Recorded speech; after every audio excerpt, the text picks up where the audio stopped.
Welcome back to the best division in football with your boys Awthentik and the Beard. This is going to be the season 3 finale of Awthentik and the Beard, man. We had our last game of the season go down on Sunday, the Super Bowl between the Cincinnati Bengals and the Los Angeles Rams. Where the Los Angeles Rams, I'm going to say my Los Angeles Rams because I'm a fan. You know, now that the season's over, I can turn in my card, get back to my good old ways. But shout out to them Rams, man, for winning that Super Bowl. Sean McVay being the youngest coach to win a Super Bowl, man. They definitely deserve that. Tough, hard-fought game. Now we will enter the offseason, but obviously before we enter the offseason, we got to talk about this recap on this game and also go over them over-unders that I'm hoping I got the W on my homie, the Beard, from last week. So without further ado, let me bring in the best co-host in the country on the best television show, not on television. Shout out to the strong side. What's poppin', Beard? How you living, man? You know me, man. Just living the dream, man. One day at a time, buddy. Listen. It was a great Super Bowl, I thought. You know, some people might say otherwise, like it was okay, or the kids like to say these days, it was mid. It was mids. It was mids. Yeah. Man, these kids don't know nothing about no mids. Yeah, they don't know about that mids from Jamaica. No, like I thought I was entertained. I thought, you know, it was paced pretty well. I thought that there was moments. You know, a Super Bowl should. I feel like Super Bowl should have moments. I thought there were some moments in this game, some very unfortunate moments, obviously, and I'm sure we'll get into that at some point.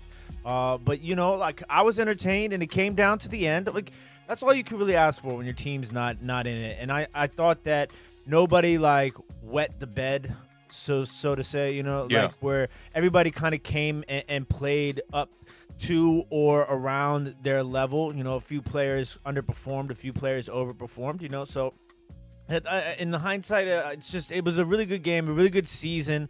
You know, the Rams went after it and they accomplished what they set out to do. And kudos to them. Kudos to that front office, the coaching staff, the players, you know, like they all put it out there and they won the game. But, you know, I don't want to take anything away, obviously, from the Cincinnati Bengals because nobody in their right mind would have had the Cincinnati Bengals getting to the Super Bowl, and nobody had them taking it down to, you know, basically the last possession to win last drive the championship. So, like, you know, big kudos to them and to their front office too, because we talked about this. I mean, you've brought it up multiple times, not just on the show but on Twitter. Just the two polar opposite ways of putting together a roster to win a championship. To me, in the Super Bowl, I think is a huge step for the league in general because it kind of just mixes things up a little bit. Now you can see that you can get there either way, and I think that that's important for the league. You know, it's going to kind of change the way that I think that people approach drafts, approach free agency, approach the trades. That, you know, I talked about this last week or 2 weeks ago, and I said you know, why can't all the trade deadlines be like the NBA trade deadline? And I think the moves that were made at this trade deadline and during this season by the Rams, I think it's going to kind of like maybe up the ante a little bit for teams during the middle of the season. So, and all in all, I was entertained. It was a great game, great halftime performance. You know, everything was good. And you know, congratulations to the Rams. And I think, you know, it'll be interesting to see how they're able to, you know, construct their roster moving forward. With some of these guys on free agency and stuff like that. Definitely going to be some decisions to make in the offseason for them for sure. I was talking to some people on Twitter about the way that the Rams built that team. And, you know, I do think that it's going to put the league on notice for sure. I think it has put the league on notice that you don't necessarily have to build it through the draft. But taking a look back at the 2016 Rams team before Sean McVay got there, which is a total flip, you know, from what they have on that roster right now. Aaron Donald being the only defensive player who's still there from the starting roster from 2016. Most of those players are definitely gone. You know, Kenny Britt, Tavon Austin. They had Case Keenum, Todd Gurley. You know, a few other players out there, man, that they're all not a part of this team anymore. But what I will say about that, I think a lot of teams are going to be scared to do what the Rams did because it takes a lot of guts. You can't forget that team was 4-12 in 2016. McVay comes there 2017. He completely turns it around to an 11-5 team. Some might argue that the roster from 2016 had some decent pieces on it. I kind of feel a little differently. A lot of those players are out of the league and not with teams right now. The Alec Ogletrees of the world who, were kind of a little bit overhyped as well, too. So big kudos to Sean McVay, man. I think he has shown the league how to build a team. And I've been talking about this a lot during this season. I was talking about this on Twitter as well, like how on roundtables, I always brought up the Rams as like, hey, just remember that they are the exception. There a lot of people want to build through the trenches. A lot of people want to build through the draft. A lot of people want to build through free agency. And I think that the Rams are a perfect example of it, like how to do it differently. And like you said, the Bengals too, everybody wanted them to go and get, Penny Sewell in the draft and go offensive line. They opted out. They went Jamar Chase. Some might argue, I heard Shannon say this today on FS1 that if they would have went offensive line, they probably would have won the Super Bowl. But I think the bigger question is would they even be in the Super Bowl without a guy like Jamar Chase on the roster? One of the best wide receiver performances we've seen out of a rookie. I want to say as of late, but then you got Justin Jefferson as well, who's been putting up crazy numbers as well. It seems like the wide receiver position is maturing right before our eyes as the NFL kind of flourishes here. Yeah, it's interesting because obviously, everybody can kind of say those sort of things once everything has already happened. And Yep. obviously, like in the end, yeah, the offensive line, was the problem. I mean, it wasn't the only problem. Obviously, the red zone offense for the Bengals struggled, and that was something that we talked about multiple times during this year. And you just put Which those had to things do with together. that offensive line a little bit too. Yeah, for sure, for sure. Crazy, right? But the Bengals have a lot of cap space. Yeah. I think I wanna they're s I top think 5 they in the have NFL. Yeah, I think they have around 45 to 50 million in cap space. So I think that they'll go out and they'll make the moves. I know a lot of people have been talking about them probably going after Brandon Sheriff, the guard who is here in Washington. Yeah. So that's definitely a name that they'll probably go after. So, I mean, I expect them to be back in the mix, and thank God Joe Burrow's knee isn't, destroyed after that. Yeah. Because Yeah, it looked that's very fortunate. It looked bad. he But was that he finished not the game definitely was that was a plus for sure. I saw Mhm. that Schefter had tweeted out, he wasn't going to need any Surgery. off-season surgery, and I retweeted it, and then the tweet got deleted, so it kind of scared me. I was like, "Oh man, does he need knee surgery?" But I think there was just like a typo in the tweet. So that's good to hear about Joe Burrow. We already know about Odell Beckham. Yeah. That's going to be pretty much a next year season-ending injury. It's going to be unfortunate for him too because he only signed a one-year deal with the Rams. So now you got to get into these negotiations. I kind of felt like Odell Beckham was now kind of proving that he could be a number one wide receiver all alone again. And then you get the same knee from 2020 that he Is tore it the the ACL same in. or is it the I thought it was the Same other knee. knee. Is it the Same same knee? exact knee, yeah, and Okay. he just had that surgery just about a year ago, man. So it's unfortunate. I know everybody saw that play, a bit of a freak accident. I've looked at it like 10 times, man. I feel so sorry for the guy, and I'm just like, I don't even see how he tore his Yeah. ACL on such a light step. But the throw being behind him definitely aided the situation of the weirdness of the play. And as soon as I saw him go down grabbing that knee, I was like, oh, Yeah. here we go, man. Non-contact. After having a great day, man. It was unfortunate, man. And you know what's interesting though is I say this almost in a silver lining way, and I hate that it has to be this way to say it, but I think the world completely noticed not only just how good he was when he was playing in this game, but how important he was Oh, to yeah. this offense when he wasn't in the game. Like Most definitely. it's almost like by him not playing, it's like his stock almost went up in a weird way because it really showed how important he is Yeah, to at the least for the offense. game, especially, man. You saw his impact was felt, and I got a quote that I saw from on speakers Speak for Yourself this morning with Emmanuel Acho. He said Odell Beckham was the biggest difference maker in the game, both when he was on the field, his presence was felt, and when he was off the field, his presence was missed more than it was felt when he was actually on the field. And I thought that was a great way to break that down because I think when you see him in the beginning, it reminded you of some of the earlier playoff games that happened this season with the Rams, where okay, you got Odell kind of just sparking the offense. I talked about it in the championship game, I believe that was, where Odell kind of sparked it with Cam Akers in the beginning, to kind of get that offense going, and then you start to get Cooper Kupp late, which seemed like is what was going to happen in this game, and Odell makes the two big plays. I'm I'm just like, this is looking great. This is looking really great. And to see him go down with that knee injury, man, it's just unfortunate, man. And I'm glad that the Rams came away with the W though, because had he, had to have not win the Super Bowl to get there like that, right? Yeah. And then to lose the game and tear your ACL, and Odell's got a baby on the way right now that should be here like in any day. Maybe this Super Bowl win and probably going to have to sit out for a year could be a blessing in a disguise here, man. He could spend the first year with his child and, possibly rehab that knee to be 100% and maybe come back in 2023 and make a good run.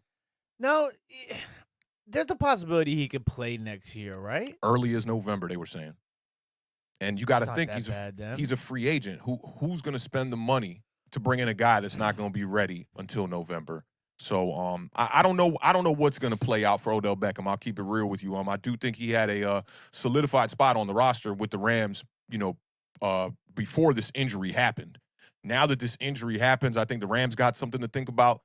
They're not dealing with the most cap space. They're on the opposite end of the Cincinnati Bengals. So I really don't know where it's going to go. And I just don't think Odell should try to rush back. Make sure it's fully healthy. Who's to say what was going on with that knee, underneath it all, underneath the hood here? Because for him to tear an ACL like that, it's sketchy because he just rehabbed it for a year. We're talking about a guy who's really just been full speed on that knee since September. Yeah. So super unfortunate, but let's go ahead and say some hellos to the lovely people in the chat. Let's get it. First in the building, Coach Taylor. How you doing, sir? Thank you for joining us. We appreciate it. He says, Coach Taylor's here, guys. Hey, my guy, Coach Taylor in the building one time, man. We're going to get you that. We're going to get you that wrench next year. We working on it. We're trying to get you right. You know what I'm saying? And Rozelle the Great is also in the building. Good to see you, sir. Shout out Rozelle, man. I've been following Rozelle's tweets on Twitter, man. Definitely dropping some gems out there for your boy, man. We appreciate you tuning in, my guy. Uh-oh, we got no beard one time. I lost the beard's audio one time. You want me to finish these shout-outs for you while you get everything situated over there audio-wise? I see you cranking. I don't know if you hear me. All right, let me see where he left off at. Let me scroll all the way back. Shout out Jay Jean one time in the building. I see you one time. Appreciate you pulling up. Dominic in the building one time. I saw Dominic over there rocking with Tim from Online Big Blue earlier today. Didn't get a chance to chime in, but I did listen to y'all for a little bit. Appreciate you pulling up, my guy. Blood, Sweat, and Cell. This one's got to be a homie of the beard one time. Appreciate you pulling up. My man Ash Money still in the building one time. I see you, fam. And Queen Marjorie, always in the building one time. Appreciate you pulling up. Day one in the building. Another day one. No Mets, no Nets, no Jets. Shout out my homie. Appreciate you pulling up in the building. See if the beard got his audio back. You give me some check 1-2s when you all right. You know what I'm saying? I think that's a no over there. Nope, that's a no over there. Hope you're not muted or nothing crazy, but we're going to get things right. Shout out Waterfly one time in the building. Said Eli Apple ignored his tweet. I figured that's what he would do, Waterfly. The internet world is attacking your boy Eli Apple. They're killing him today, but he asked for it. I will say that. Who else is in the building one time? Kevin the PRF in the building. Appreciate you pulling up, my guy. There we go. There's the beard. I hear him now. Who else we got here? A lot of Jameson here, conversation. My man Stan in the building. Shout out Stan one time. I appreciate you sending me that nugget one time. Says, what's up, beard? Sock passe. I went from hyped as heck to deflated after my guy tore his ACL. Big facts, bro. Yo, like, I couldn't even watch the game the same way after I saw him on the sidelines. And then I see him come back and the camera kind of panned to his face. I was like, oh, nah, that's an ACL for sure, man. So, best wishes to Odell Beckham. That definitely was tough. Shout out Caitlin Dragon one time in the building. $1.99 super chat says, hey, so happy for OBJ. Also, bloop, Eli Apple. He said bloop. I like that. Shout out Caitlin we gonna leave Eli Apple alone. Yeah, I'm gonna leave him alone. I mean, what's crazy is like I kind of copped for him the first go round, right? Like, man, leave Eli Apple alone, man. He about to go to the Super Bowl. But this time it's like, he's like, I want Odell Beckham. I want Cooper Kupp. I want all the smoke. Well, you got all the smoke. And now, the pack was too strong for you and you're a little bit too smack now. So, yeah, Eli Apple, good riddance, bro. Do what you do. I'll be surprised if you're a Bengal next year the way that went down on that last drive too, man. Who else we got in the building? I see Nate Talks Football in the building. What's up, fam? Levance is in the building one time. MJ23 in the building.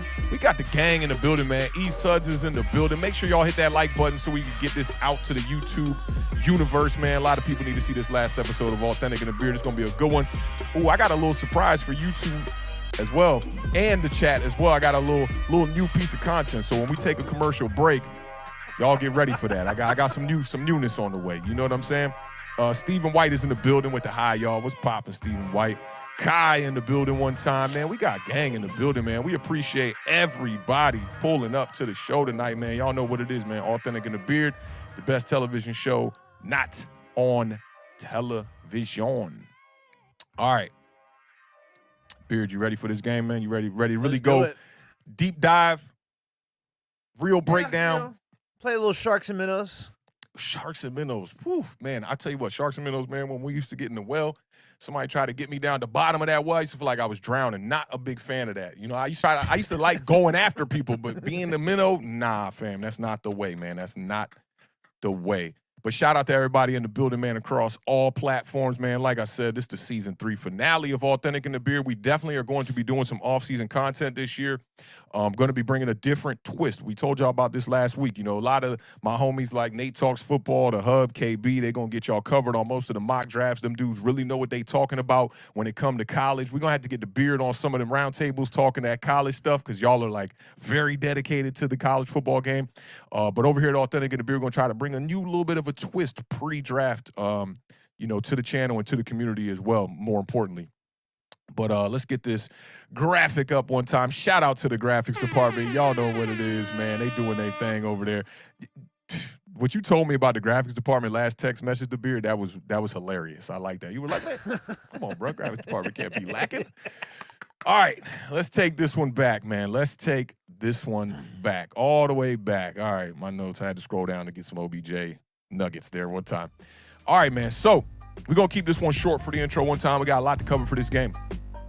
The Rams are now the second team to win the Super Bowl in their own stadium. In a back-and-forth matchup on Sunday, the Rams snuck away with a 23-20 victory over the Cincinnati Bengals. Sean McVay became the youngest head coach to win a Super Bowl at the age of 36.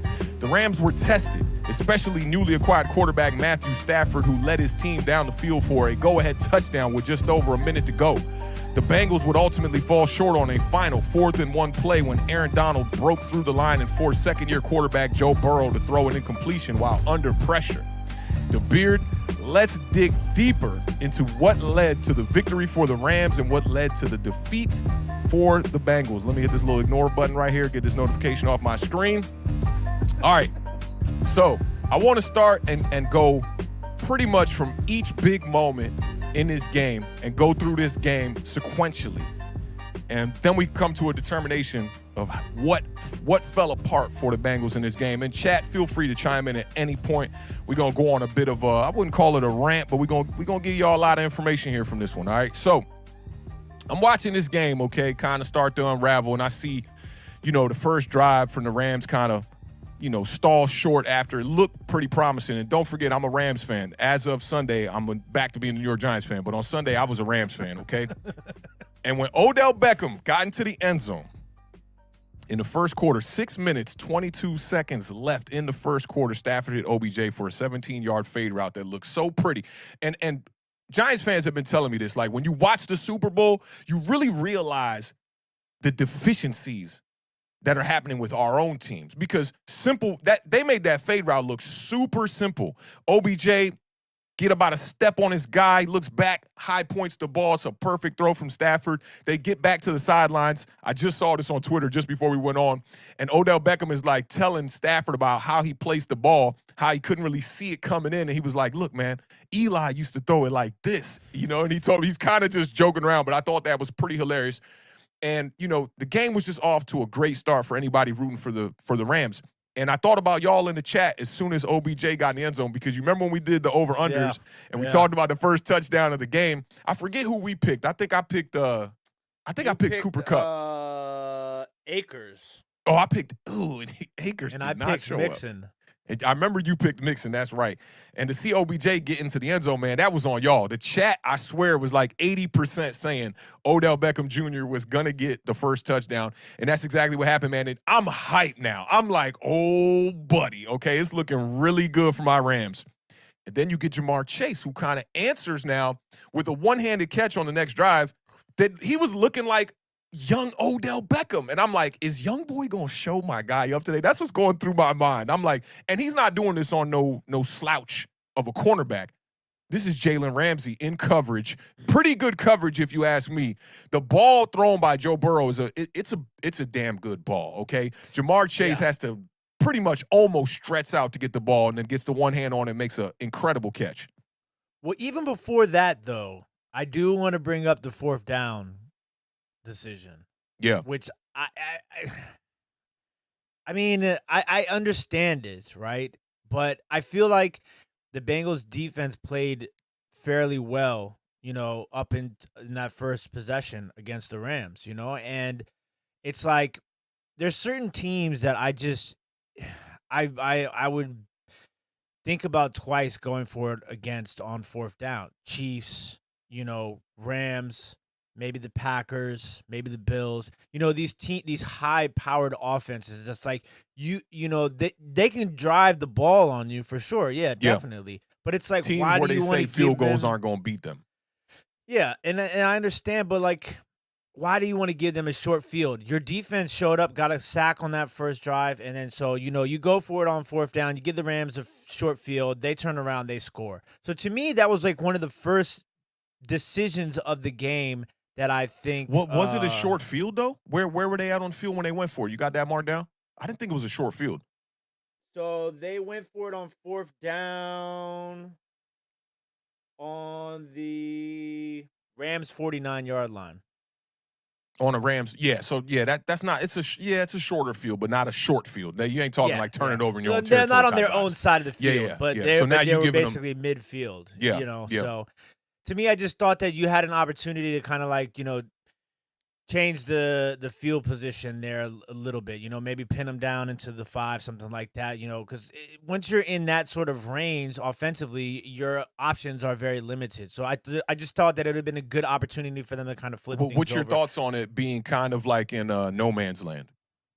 That's what I think what made it easier for him to be like, okay, let's go for it. Because it's like I always kind of look at things like from both sides. So half of me is like, and I'm just obviously like looking at it bipolar, but half of me is like, oh my God, it's just the game just started.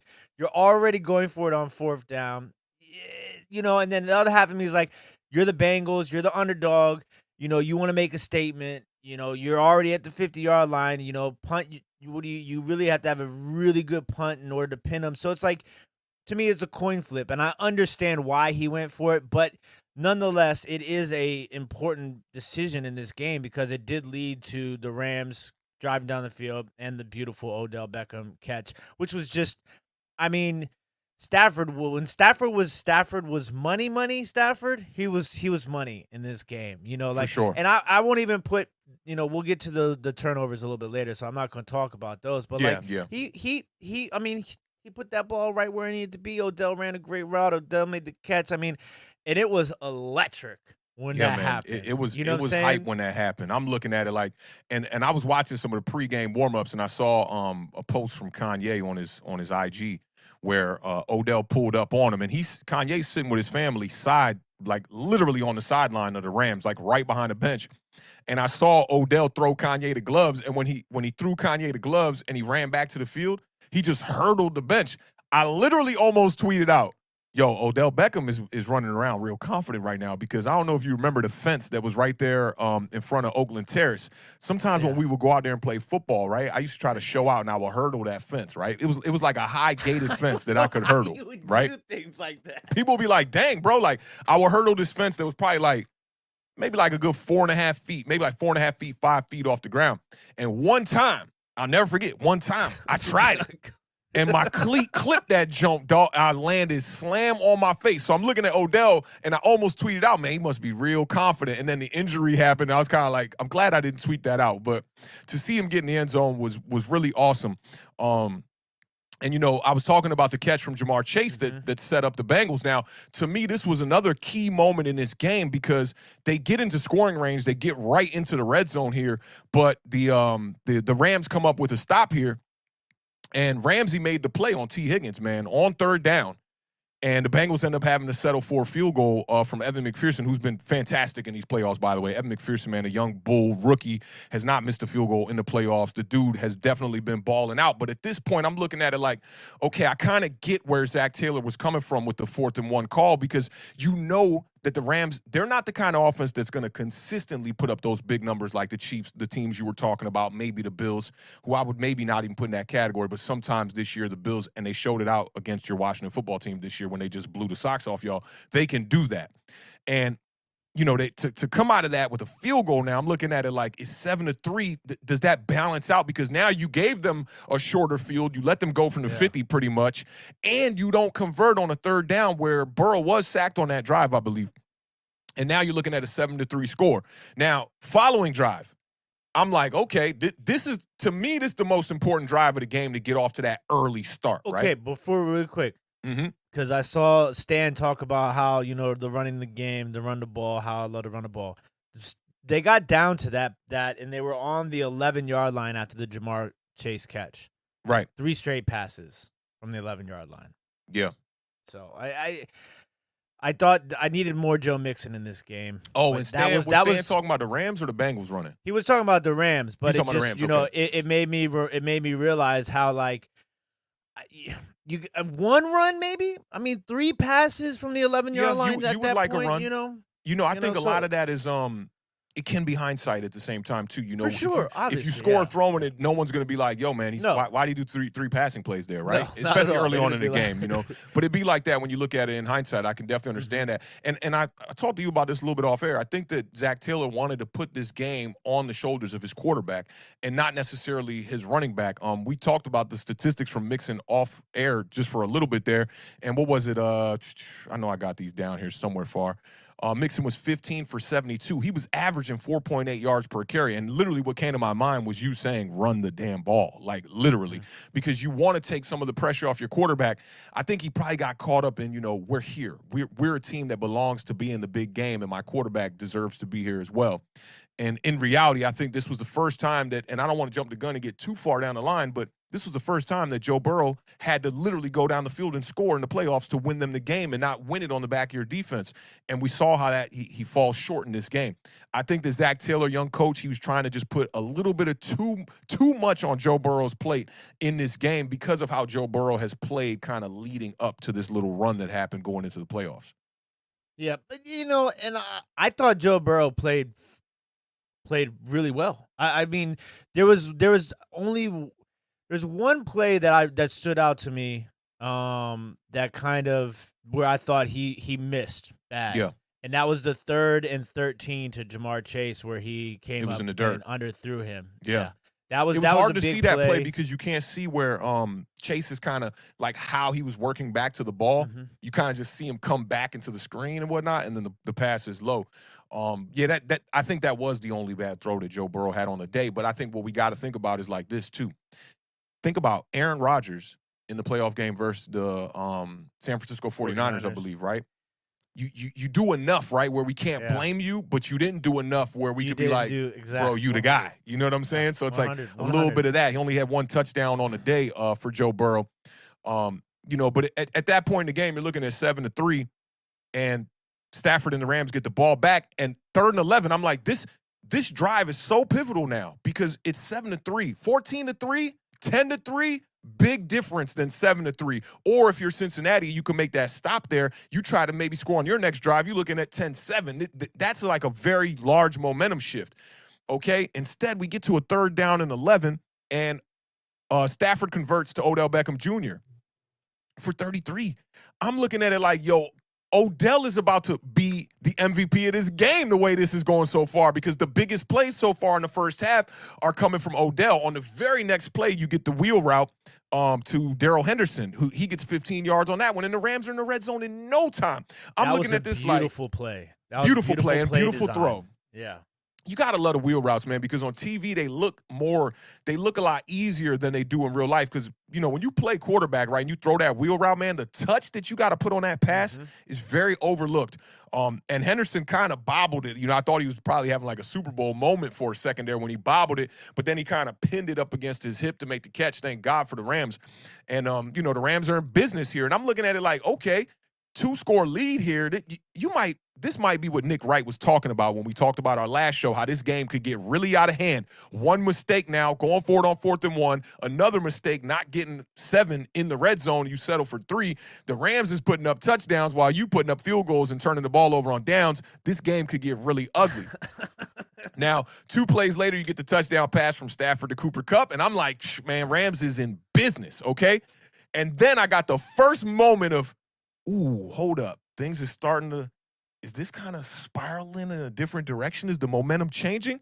And that's when the botch snap happens and the kicker can't get the ball up, and you see the holder trying to do his best little, somebody get open, and he throws it. And I'm like, now I'm looking at that score like, I thought the Bengals was going to take that one back too. In my mind, I'm thinking about how is this going to affect the Super Bowl squares? Because I know everybody around who's playing Super Bowl squares, when that botched extra point happens, everybody's like, God.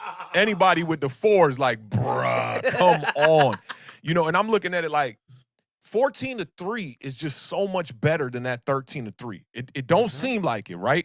But I will say this. I do think that, like, it was a blessing in disguise, kind of. And I'm going to get to that a little bit later. I think it was a bit of a blessing in disguise. You know, so now you're looking at 13-3 for the Rams. And to me, right, that was the Rams' most important drive of the first half. And now when the Bengals get the ball back, this is their most important drive. Because if you mess around and go 3 and out or something like that and give the ball back to the Rams and let them score one more touchdown, this is going where that game is not, if you're a Bengals fan, you don't want it to go. You're talking like 20-3 here, something like that. Instead, we're looking at 13-3, and the Bengals down 10 points, man. Could have been 17. If you don't sustain this drive, it's going to get a little dicey. And they got first downs from Boyd. Then they got a first down from Mixon. Then they get a first down from Higgins. And then Chase on the stop route, who ends up getting big yards for the first down as well. And they go down. It ends with a Joe Mixon pass to T. Higgins. And I know I didn't see that coming, and I know the Rams defense didn't see that coming. The safety jumped up, bit for a second, and as soon as he bit, he saw Mixon kind of, you know how when you're about to throw, you kind of lax up a little bit? He saw that and was like, oh, I done messed up. Tried to run back, tried to make a play. Couldn't get back to make the play, man. Ends with the touchdown pass from Joe Another Mixon. great play call. Fantastic. The best play call of the game. You saw the Rams try to get back with the Philly special. They tried to throw it to Matthew Stafford, and that didn't work out well. Cooper Kupp put that on his back shoulder on purpose, too, because Matthew Stafford was about to get killed, bro. Yeah, but Matthew Stafford, like, I don't know if he's dunking. I don't know if he's even patting glass the way he. Oh, nah, you tripping. Stafford is piking. Guaranteed. You think so? Bro, Eli was piking. You don't think Matthew Stafford is piking? Come on, bro. Don't let them camera angles confuse you, man. I'm telling you, bro. Don't let them camera angles confuse you, bro. Matthew Stafford probably go up there, Joe, and do a 360 right in front of you. You be like, what? I'm dead ass, bro. Definitely. But, you know, so next drive is when OBJ goes down, man. And the Rams were moving. 3:50 left. 2nd and 9. The Rams are moving here, and Stafford throws the ball a little bit behind Odell Beckham Jr. on 2nd down. Beckham has room in front of him to get at least 5-6 yards. You saw him peek at Stafford, then he peeked at the secondary to go, I got my space. I'm about to make the catch and go. Instead, the ball hits his hands, and when he dropped it, I'm like, well, what's going on here? And then I see him holding the knee. Yeah. I'm just like, man, this is crazy. But Stafford came right back right after that and converted on 3rd down to the other tight end. I forget homie's name. I think his name is Bryson. Bryce Hopkins. Yeah, Bryce. Is it just Bryce or is it Bryson? I thought it was Bryson. I might be wrong. I think it's Bryson. Bryson Hopkins. But he converts to him on a big play down the middle. I think it was like, you know, they were backed up 3rd and long, converts on a big play down the middle. You know, I'm looking at it like, is Stafford really just about to just step up and just make this work? You know, you got 2 minutes left in the first half, and he does, and this is where Stafford has struggled this whole entire year for me. I tweeted this out right when it happened. Anytime he tried to improv this year, especially after the signing of Odell Beckham, and I know he wasn't on the field for this play, he tried to improv there at the end and go to Van Jefferson. You saw Stafford kind of go, yeah, let's go get it, backyard vibes. He loads up the throw. Everyone's like, It's about to be a touchdown. Ball short. This dude been throwing short, deep passes the whole season. And I thought that was another moment where he could have kind of put them away. Them windows I talk about, bro. You get a touchdown here or even just put some points on the board, you're going to be in a lot more control, a lot more in the driver's seat. Now, see, for me, yes, he has, and most of the time when those have happened during the year, it's been because he's been under pressure. Now, he wasn't under pressure necessarily. I mean, he had to obviously roll out of the pocket, but he didn't have Right. like pressure in his face. Now, I look back on it and I'm thinking the play wasn't that bad, okay, because it was 3rd and 14. So in essence, it was kind of like a punt. That's the way For I sure. look at it.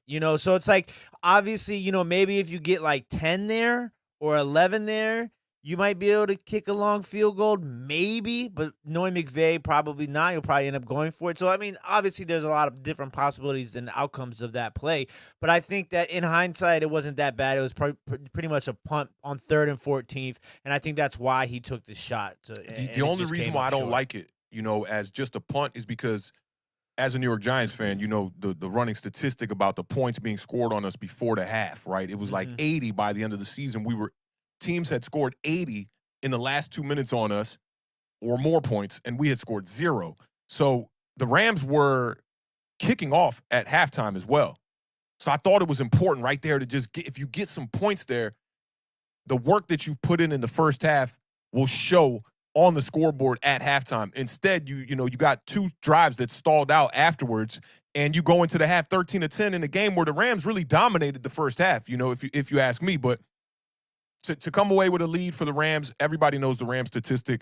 Sean McVay, 47-1 when leading at the half. I think Rams fans were at least comfortable, but still, it's only a 3-point lead. For me, there, it's like. And that was one of the first big plays that the defense for the Rams, the defensive front made, was that the second to last possession, because they had the possession where they kneeled out.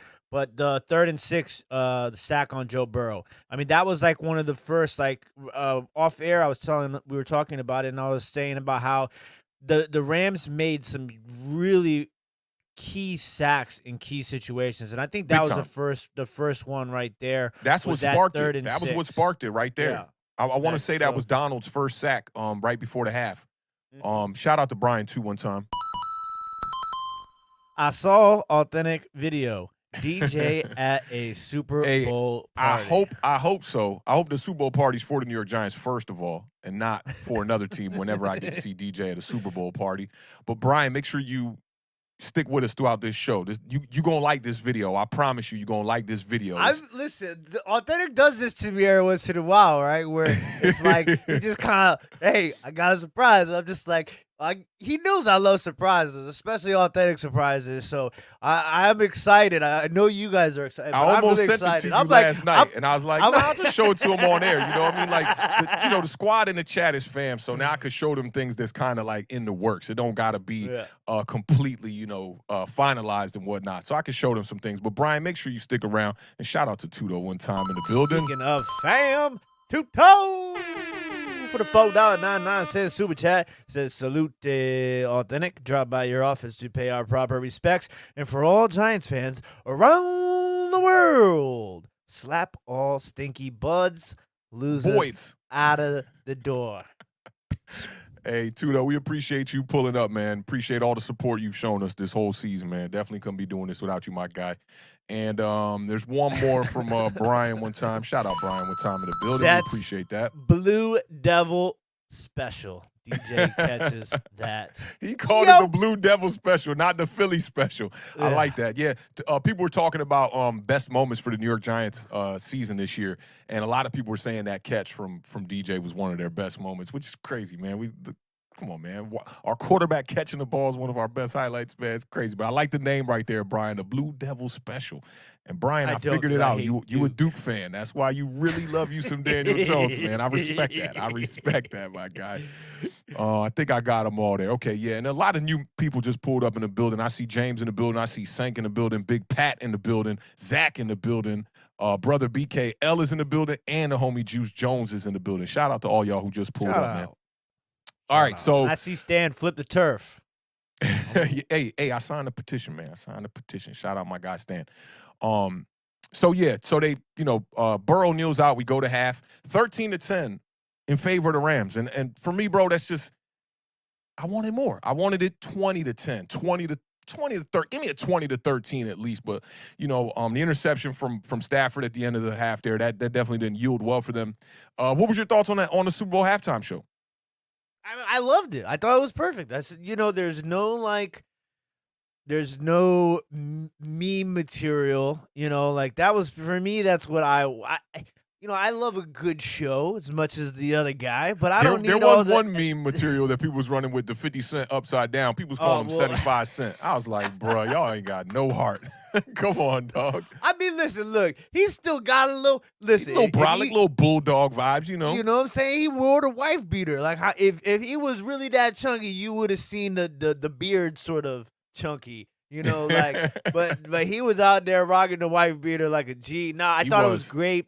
I mean, and look, Mary J did her thing. I thought I thought the way that they cut up the performances was great. A lot of times when they do these halftime performances with multiple people, it's either like very mashy or it's too long in between, like passing it off to the next person.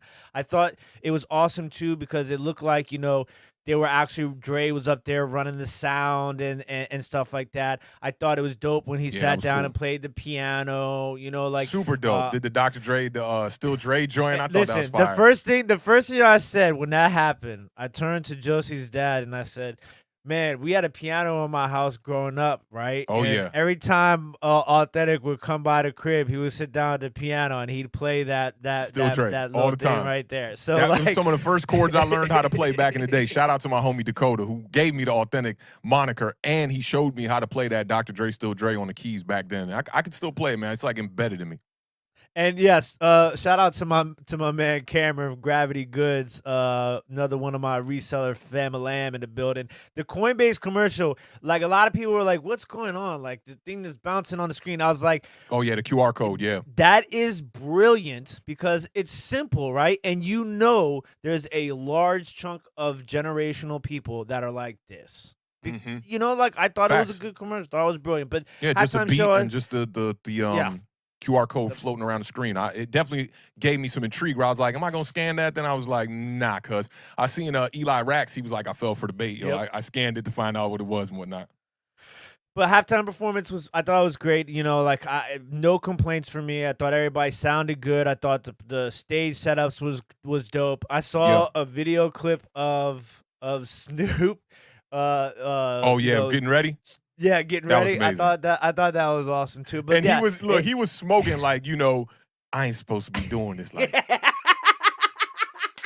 I thought that was hilarious. Like when you was at the cut back in the day, and you was getting ready to go back into school sort of situation. Facts. And everybody it was good for me. It was great. It was. Yeah. I saw a lot of people saying it was the best. Now, obviously, I saw the Prince in the Rain is just that's a tough one to overdo. Oh, for me, this one's better than that one. This one's but better just because the hip hop, it's like that's my soul. Hip hop is my true soul. And the Janet Jackson one though, I got to give that one props too because we got to see Janet Jackson do her thing. I thought that was kind of tight too. But for me, I think this was the best one, man. I thought Kendrick Lamar, like the choreograph on that performance. The way he was doing the lyrics, the way he adjusted the lyrics. People were saying I thought Kendrick forgot his lyrics. He's altering it so he don't got to say all the curse words that are in the record. I thought it was amazing, man. You know what else was dope about that? What was dope, real quick, what was fire too was the way they shot it. Yeah. Like, they didn't shoot it with these stupid bozo camera lenses with these wide angles like they did on the weekend. It looked like a movie, bro. That looked like real deal 24 frames per second film look, and I enjoyed it, man. It was very sharp, very crispy. Like, you could see Snoop and Dre were popping off the screen, man. Just incredible. The whole home, I loved it all.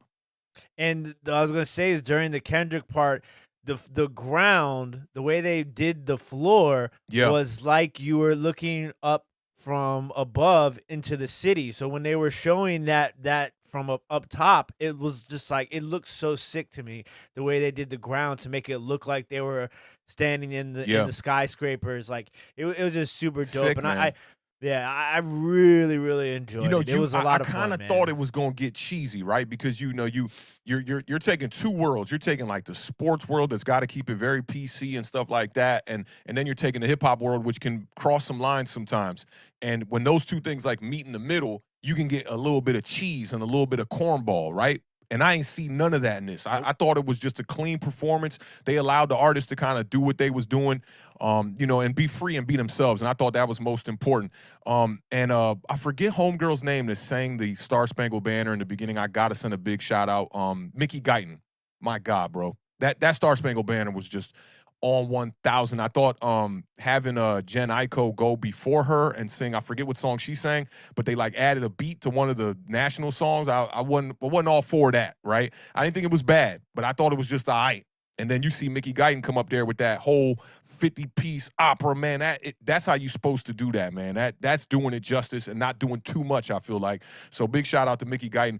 The whole everything performance-wise was just really awesome, man. I really enjoyed that, man. That was like, you know, for the OGs who grew up on like, you know, Chronic, the album, and grew up on early Snoop Dogg with Doggy Style and you know 50 Cent. Man, I remember when 50 Cent dropped the main debut album. I even remember when 50 Cent was first coming out with like How to Rob an Industry and Power the Dollar mixtape. To see these people that like we literally got to see every one of their stories from jump. I remember when my homie Sway first told me about Kendrick Lamar, like the first time. And then I went to 930 Club to go see him with Sway, my girl, and like a few other people. And like everyone in the building knew Kendrick's lyrics to Section 80. This was like right when Section 80 dropped. And I'm like, yo, who is this dude? This is like one of the craziest performances I've ever been to. And I've seen Kendrick a bunch of times after that, man. I saw him at the one time Logic had me come out there with him and Solomon, and I did some shooting. And Kendrick was on the bill at Pier 5, man. I was stupid close. I still got some pictures from that. To see Kendrick then at the Super Bowl, you know, and we've seen 50's story, Dr. Dre's story. I remember when my brother first bought the Chronic and brought it back home, and Doggy Style, along with a bunch of other albums from that era from like NWA and Death Row. And to see these guys now at the Super Bowl, I mean, that's just do we got any other artists from the hip hop generation that have performed at the Super Bowl like of that caliber? No, never. Not that I can think of. No, it's just, and it was dope to me that it was in L.A. and to see Dre and I didn't even Snoop think about that. and Kendrick. You know, like to me. So for me, I thought it kind of made perfect sense. It just was almost like it was destined to happen that way. So I thought that was pretty dope. You know, the West Look, Coast. James know a little something. He said Power the Dollar, 50 Cent got a song on there with Beyonce. And that is so facts. Not a lot of people know about that. And I know Jay-Z cringes on that one. Like, man, what you doing giving this guy 50 cents some of your vocals? Oh, and this is what I just remembered because Cameron said California. You talking about Kendrick changing the lyrics, right?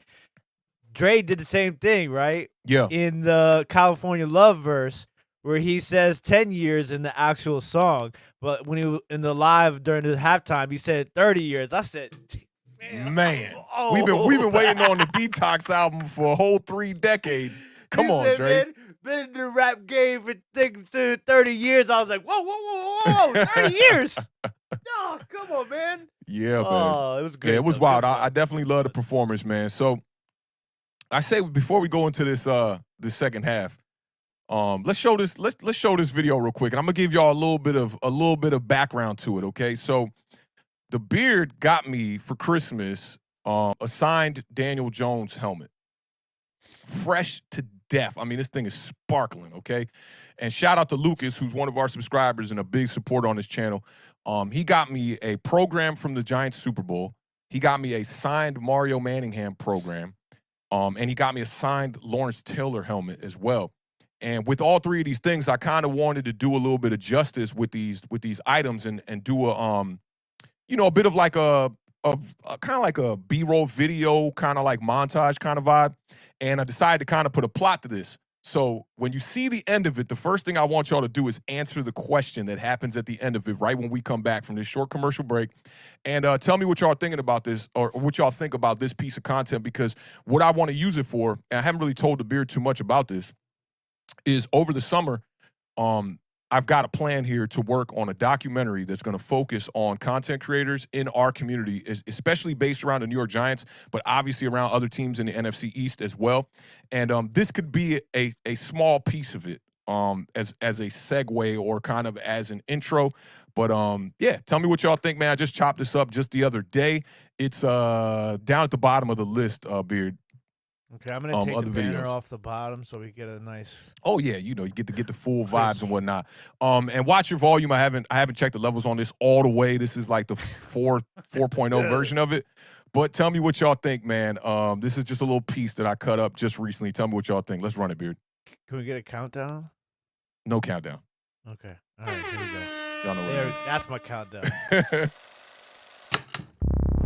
With the 6th pick in the 2019 NFL Draft, the New York Giants select Daniel Jones, quarterback. Okay.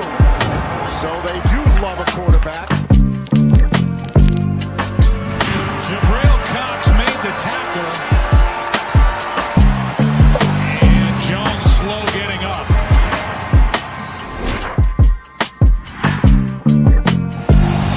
On 4th and 5, Jones steps up, takes off, he's in.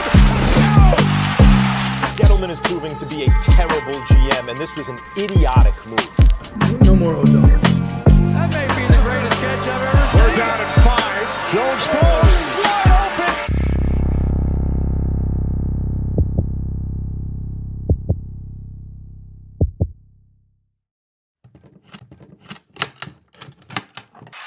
Easy touchdown, second rushing touchdown for Daniel Jones, and they are in position. So how y'all feeling about that, chat? Little segue, little segment I just chopped up. How you feeling about that one, Beard? That was lit, bro. Gave me the whisper voice, though. I don't know if you can see you if you were watching me down at the bottom, but man, the way that just the lighting too. First of all, I mean, obviously, I look at things like this. The lighting Facts. is just the way that you went in on, and the helmet just popped. And first of all, Daniel Jones has a beautiful signature. The signature. That's some of the first thing I said to Awthentik when I showed him the helmet. I said, "Man, this dude's signature is clean on this helmet, dog." But I mean, my hairs are up, and I ain't even a Giants fan.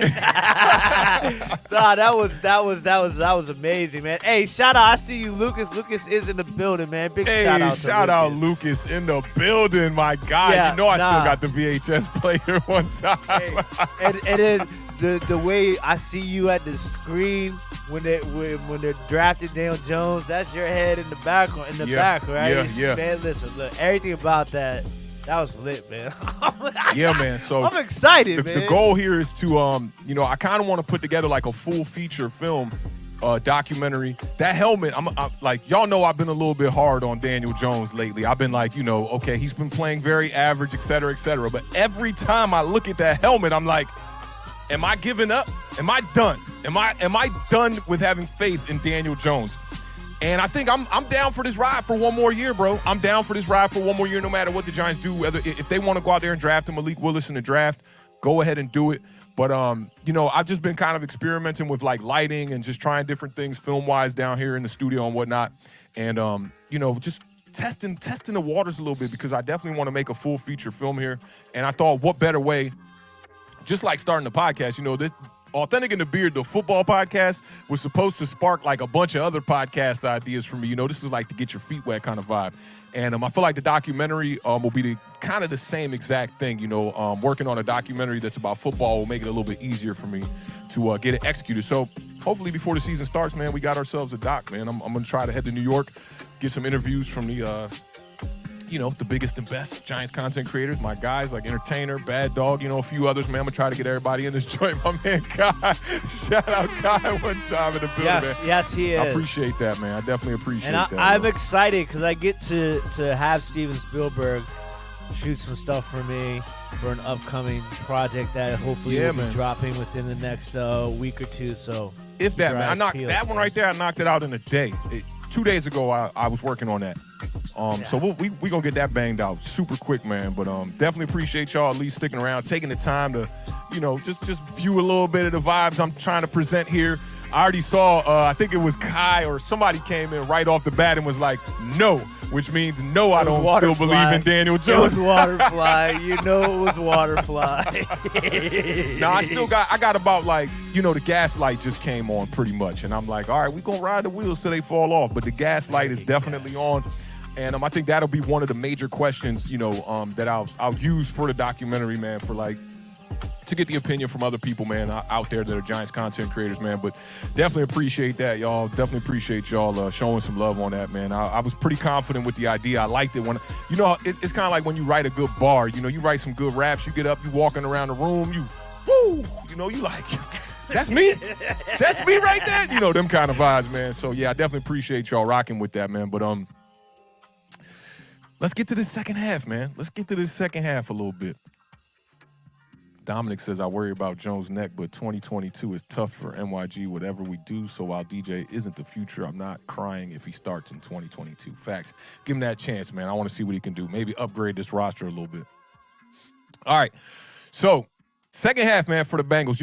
I talked about this on our preview show on Thursday. And I said that the Bengals kind of got here a little bit lucky. I said I kind of agreed with Nick Wright a little bit with his assessment that there was a possibility that they could just get blown out because maybe in one way or another they just didn't really belong in this game. The Bills might have been a better matchup, maybe even the Chiefs. And coming out the gate in the second half, they got the luck I thought that they needed to win the game. I'm looking around like momentum is definitely shifting here when they come out with the first play of the second half to Higgins for a big touchdown. Now, I want to know from you, was it a pass interference?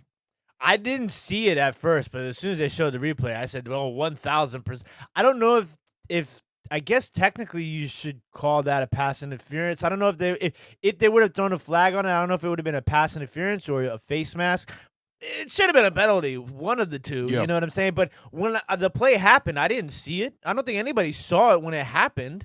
Like sometimes when you're watching the game, you're just like, immediately. Yeah. But I don't think anybody saw it.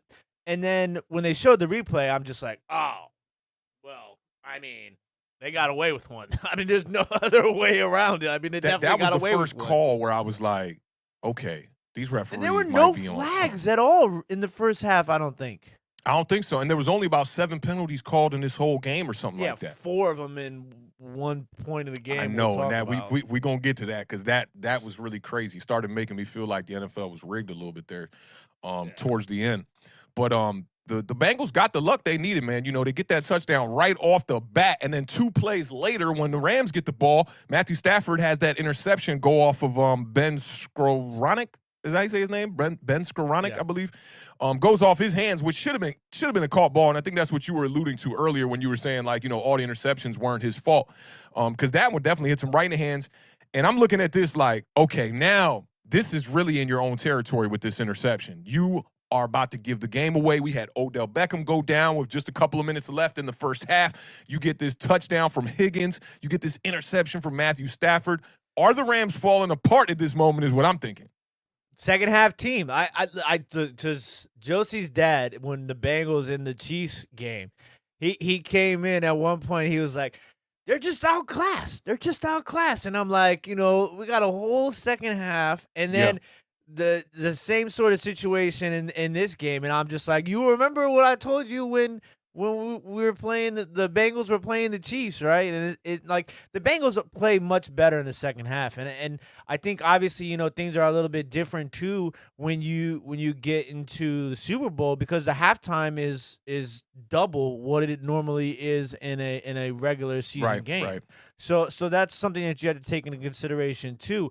But I mean, when those sequence of events, you're like, no matter who you're rooting for, you're like, oh man, this is when, you saw what happened with the Rams in the Tampa Bay game, and you saw what happened with the Bengals in the Chiefs game, and so you got those two teams playing each other, and you're thinking, okay, what's gonna happen next? And we kind of get like this sort of lull after that exciting intro into the second half. So yeah, we did, and I think it that whole momentum for the Bengals, I think, was shut down by Aaron Donald. Because, they get the interception. the Bengals now are, they're in prime position to try to go over here and get 7 for real. And, Donald makes that sack second of the day to force them to another field goal there. And to me, that really stopped the Bengals' momentum there because you got the big touchdown, then you get the interception. Imagine if the Bengals were to get another touchdown. Now you're talking about being up 24-13 instead of being up 20-13. 20-13. Now, the Rams came right back. They get the field goal from Matt Gay that cut it to 20-16. And I thought that was the identity drive right there because they didn't get in the end zone with the Rams, but they found out a way to move the ball, it was pretty obvious if you ask me. It's like, man, throw the ball to Cooper Kupp. So they start throwing to Cooper Kupp. They move the ball a little bit, but they stall out on the drive. They end up getting the field goal, and I'm like, okay, I'm starting to feel a little bit better about the Rams offense at this point, okay? Because I'm like, at least they're getting Cooper Kupp involved. Cooper Kupp had 4 catches on the last drive. He had 8 catches in the entire game. So we're looking at that first half like, how are y'all not getting the Triple Crown winner the ball? That's how I'm looking at it. I'm just like, what's going on? But then that drive to me, I thought they should have came away with 7. To come away with some points that's still solid right there. I'm using right there like Joe Judge. You like that, right? I saw you do it on Twitter too with that. I do it on purpose on Twitter. Right there. But the third quarter, like you said, it was relatively quiet outside of that Higgins touchdown. The Bengals and the Rams trade field goals. And really, I think 2 things happened. You saw on that drive, Cooper Kupp, Matthew Stafford go, okay, bro, this offensively, it's on us, okay? Akers ain't got it going. We got no Odell Beckham. These backup wide receivers that are trying to, supplement for what Odell Beckham does is not generating the results that we want. Van Jefferson's connection with Matthew Stafford wasn't there all day. You look at the even right before the first half, they were at the 50-yard line with a 3rd and 1 or 3rd and 2. And Matthew Stafford just overthrows Van Jefferson, and it looks like it could have been a touchdown. Then they come back in the second half. There was the one play to the right side where Van Jefferson got one hand on it, almost made a hell of a catch, man, but ends up not coming away with that. And I think Van Jefferson only had like 2 catches on the day. Then they were some solid catches. One of them was a 3rd down conversion on a quick stop route where he just straight up tried to run somebody over. He was playing tough, but the connection just wasn't there. And secondly, that defensive front for the Rams, they showed up in that third quarter. 3 sacks of the 7 that they got on Joe Burrow on the day. 3 of them came in that third quarter. So I think that's where they kind of put their foot down and showed their identity in this game that, okay, if we don't got Odell Beckham and Cooper Kupp isn't going to get it done with Matthew Stafford, then it's up to us on defense to get this done. And you saw Aaron Donald and the rest of his defense step up. Von Miller included, who also had 3 pressures on the day. He also had 2 sacks, 2 tackles on the day.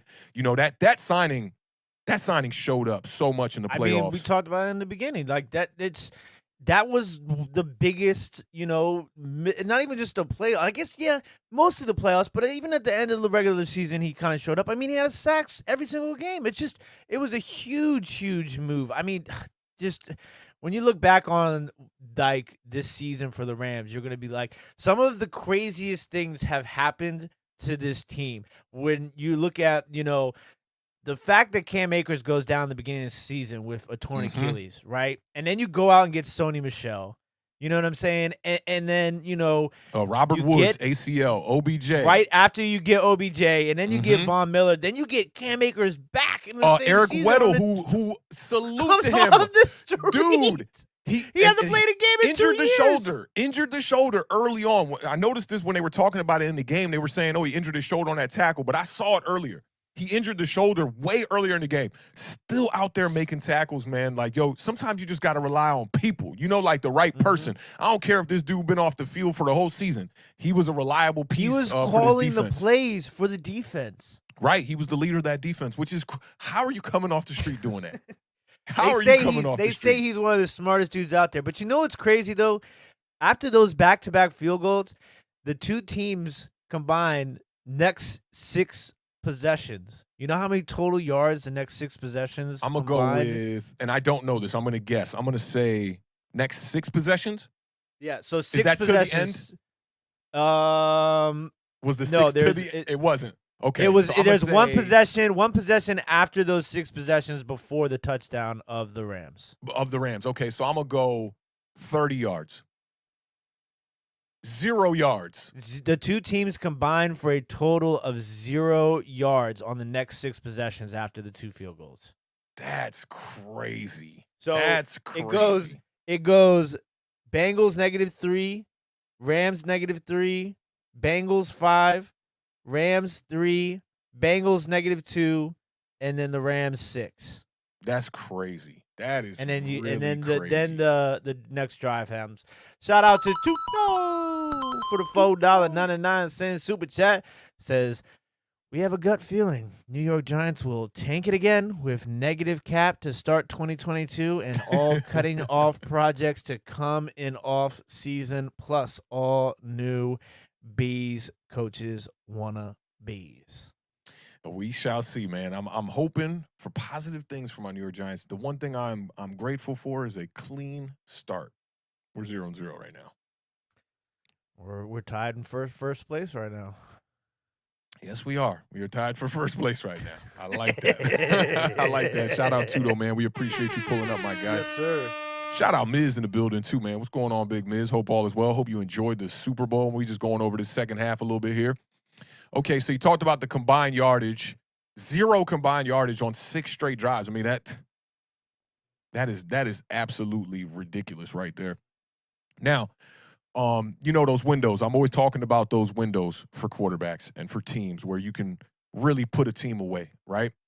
And I felt like the Bengals definitely had multiple moments in this game to do so. And the most pivotal one for me came with 6 minutes, 22 seconds left in the game. The Bengals are winning 20-16. It's 3rd and 9 from their own 40-yard line. The pass is short of the sticks, as I always tell y'all. You don't got to throw the ball in front of the sticks, okay? We're dealing with NFL talent here. You want to throw him open so he has enough space to get the first down at times so you can catch the defense off guard, because as a defender, you're thinking, oh, it's 3rd and 9. I'm going to stand here on the 9th yard and wait for you to get here, and I'm going to make the play. Now, on this particular play, it's Tyler Boyd running a quick slant from the slot position here. 3rd and 9 on your own 40. 6:22 left in the game. Now, you up by 4 points. A touchdown on this drive would put this game completely away. A field goal would at least guarantee you that you're going to go to overtime at bare minimum. The pass hits Boyd right in his hands, and Tyler Boyd drops it, trying to move a little bit too fast to get the first down, which I felt he did have to do. You know, this is another thing I hate that people talk about in the NFL. You know, when they see a wide receiver take his eyes off the ball and kind of get going, you have to do that in the NFL, man. No one's we're not doing that, okay? This is the NFL, bro. Things got to happen fast. We saw Matthew Stafford do a no-look pass where he was literally looking this way and was like, boom, right on the money, okay? This is the best of the best, okay? You got to be able to make plays without focusing in and just like literally looking the ball into as you tuck it away. So I think he did everything right on the play. He just didn't catch the ball. And I think, unfortunately, that's what people are going to remember about Tyler Boyd in this Super Bowl. The dude didn't drop one pass all season. Not all season, and drops the most pivotal 3rd down of this game, if you ask me, which then in return gave Matthew Stafford the time to go down and now have a comfortable drive. You got 6 minutes, 13 seconds left in the game when you get the ball back. So you got 2 options here. If let's just say you stall out, you go 3 and out or something like that, you still got enough time to be able to put your defense on the field and maybe make a stop to get the ball back. Instead, Matthew Stafford, the drive of the game, 15-play drive, chews up 4:48 of the clock. It started with a pass to Bryson Hopkins for 9 yards. Then Cooper Kupp. This to me was where your boy Zach Taylor got outcoached. Because on 4th and 1, you're looking at Cam Akers in that backfield like it's like a shot kicker. You know how you got 49-yard field goal, dude been missing field goals left and right. You like, just keep him on the sidelines. You would think Cam Akers would get the ball on 4th and 1. Instead, I thought McVay made the most perfect play call of the game with the jet sweep that everybody and a mama hates. Don't forget that. How many times the Giants ran the jet sweep and people killed coaches for that, right? Me too. And this was the call of the game. 4th and 1, you get Cooper Kupp on that jet sweep. He ends up picking up like 8 or 9 yards, gets the first down. Then he goes Kupp, back to back, 8 yards, 22 yards, playing 8 beer yards. pong out here. literally playing beer pong. Three cups in a row. And this is where things start to get a little dicey for me, because there's a throw here down in the red zone where Matthew Stafford literally, it's a touchdown. He throws the ball into the first row of the stands, and I'm looking around like, oh yeah, how did he miss this throw so bad? I know when they showed the replay, the angle, he kind of had to get a little loft on it and kind of drop it in. But the throw was just awful. And the first thing I thought about was Ben Roethlisberger in the second Super Bowl with Santonio Holmes against the Arizona Cardinals. Because before Santonio Holmes made that game-winning catch, Ben Roethlisberger overthrew him on the exact same route. And I remember being like, oh, Roethlisberger might have missed his window there, but they went right back to that same play. And I kind of felt the same way here. Now, things get so crazy here with this last sequence of plays here, okay? They get down to a 3rd and goal, okay? And I tweeted this one out for anybody interested in this play because no one's talking about this except me, I swear. But it's the last thing I retweeted, and I did that on purpose so that if y'all wanted to go to my Twitter and check it out, you can see it for yourself. It's the play on 3rd and goal where Cooper Kupp is coming across the middle, and Cincinnati gets called for a flag for holding on the linebacker. I believe his last name was Wilson. Logan Wilson, yep. Logan Wilson. Now, some people might say, hey, this ain't a flag. This is a flag. To me, I thought the call was right, but I will say this. The way they called the game throughout that call, they never called it throughout the game.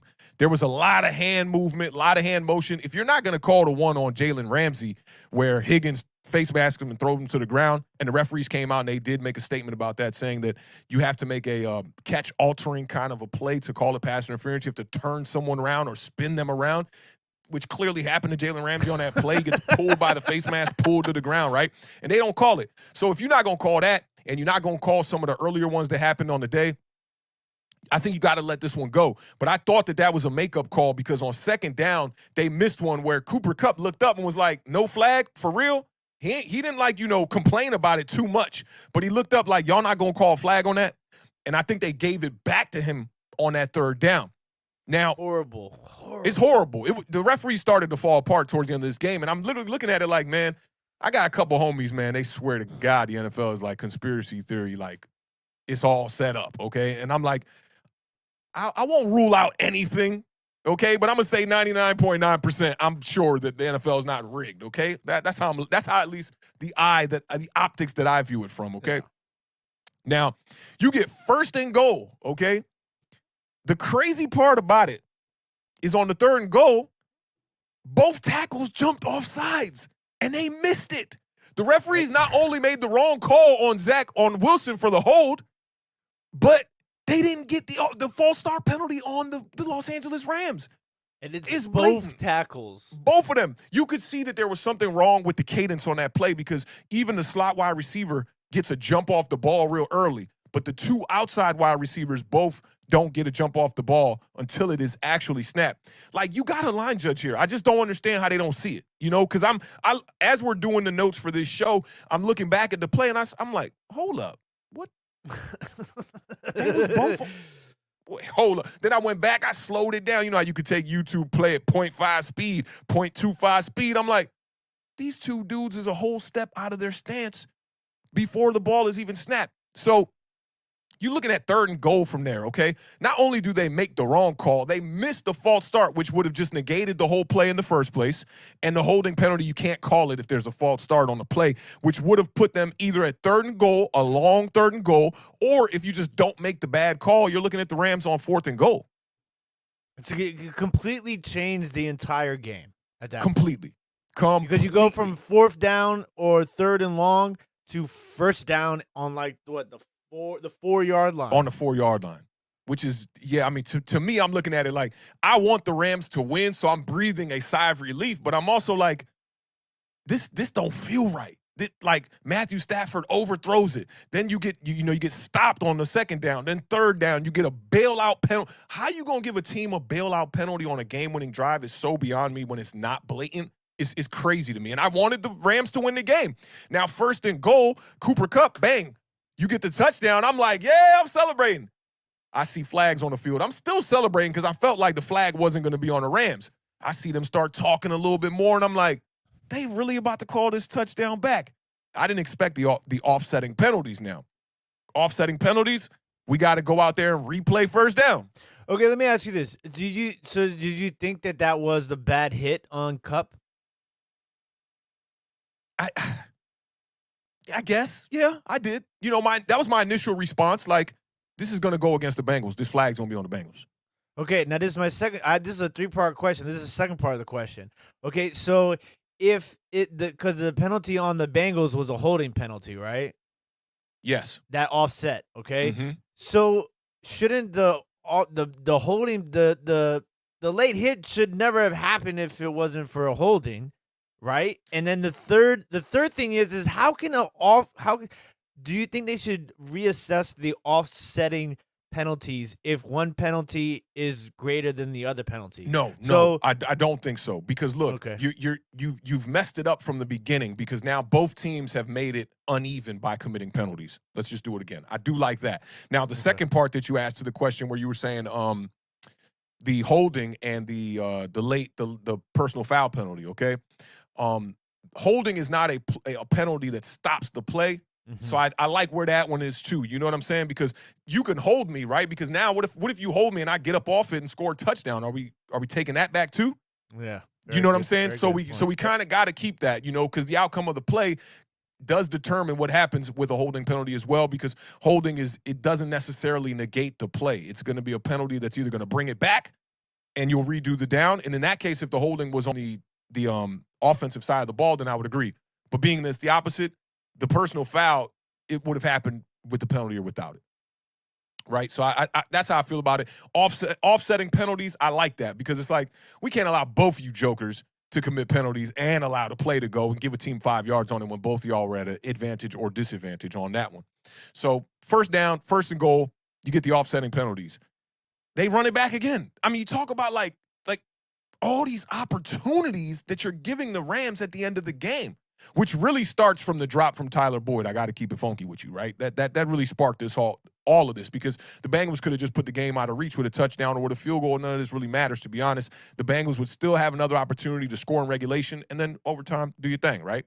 Now, unless you want to argue that coin toss thing again, right? Because then if you don't win the coin toss, Bengals might go home. We never know.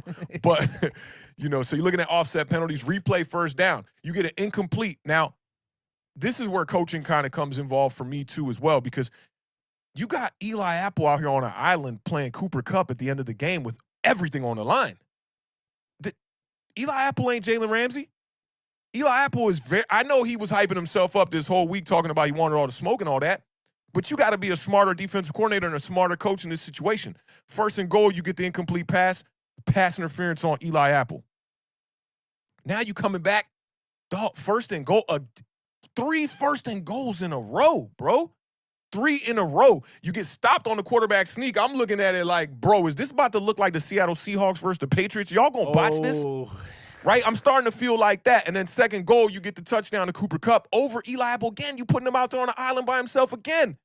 And they had done such a great job of adjusting and guarding Cooper Kupp when Odell went down all the way up until that last drive.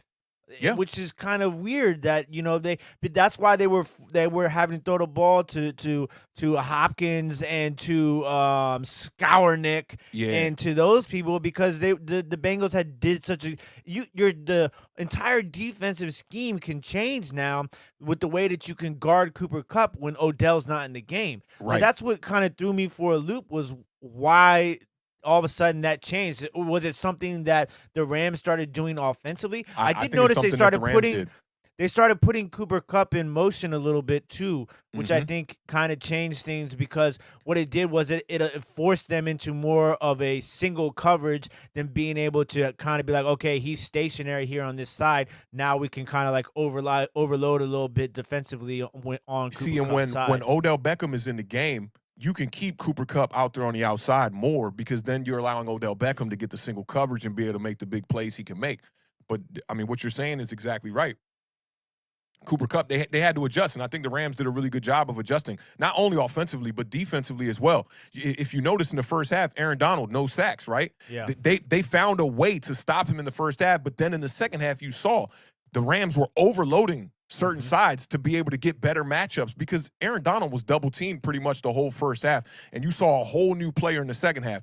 Offensively, you saw Cooper Kupp move around, get into the slot a little bit more. You saw them, they had to use him, and they had to find a way to get him the ball because these other guys that are out there, they're not, A1 wide receivers that are going to really make these kind of plays in a big moment being thrusted into that in the Super Bowl as well. Nobody expected Odell Beckham to go down.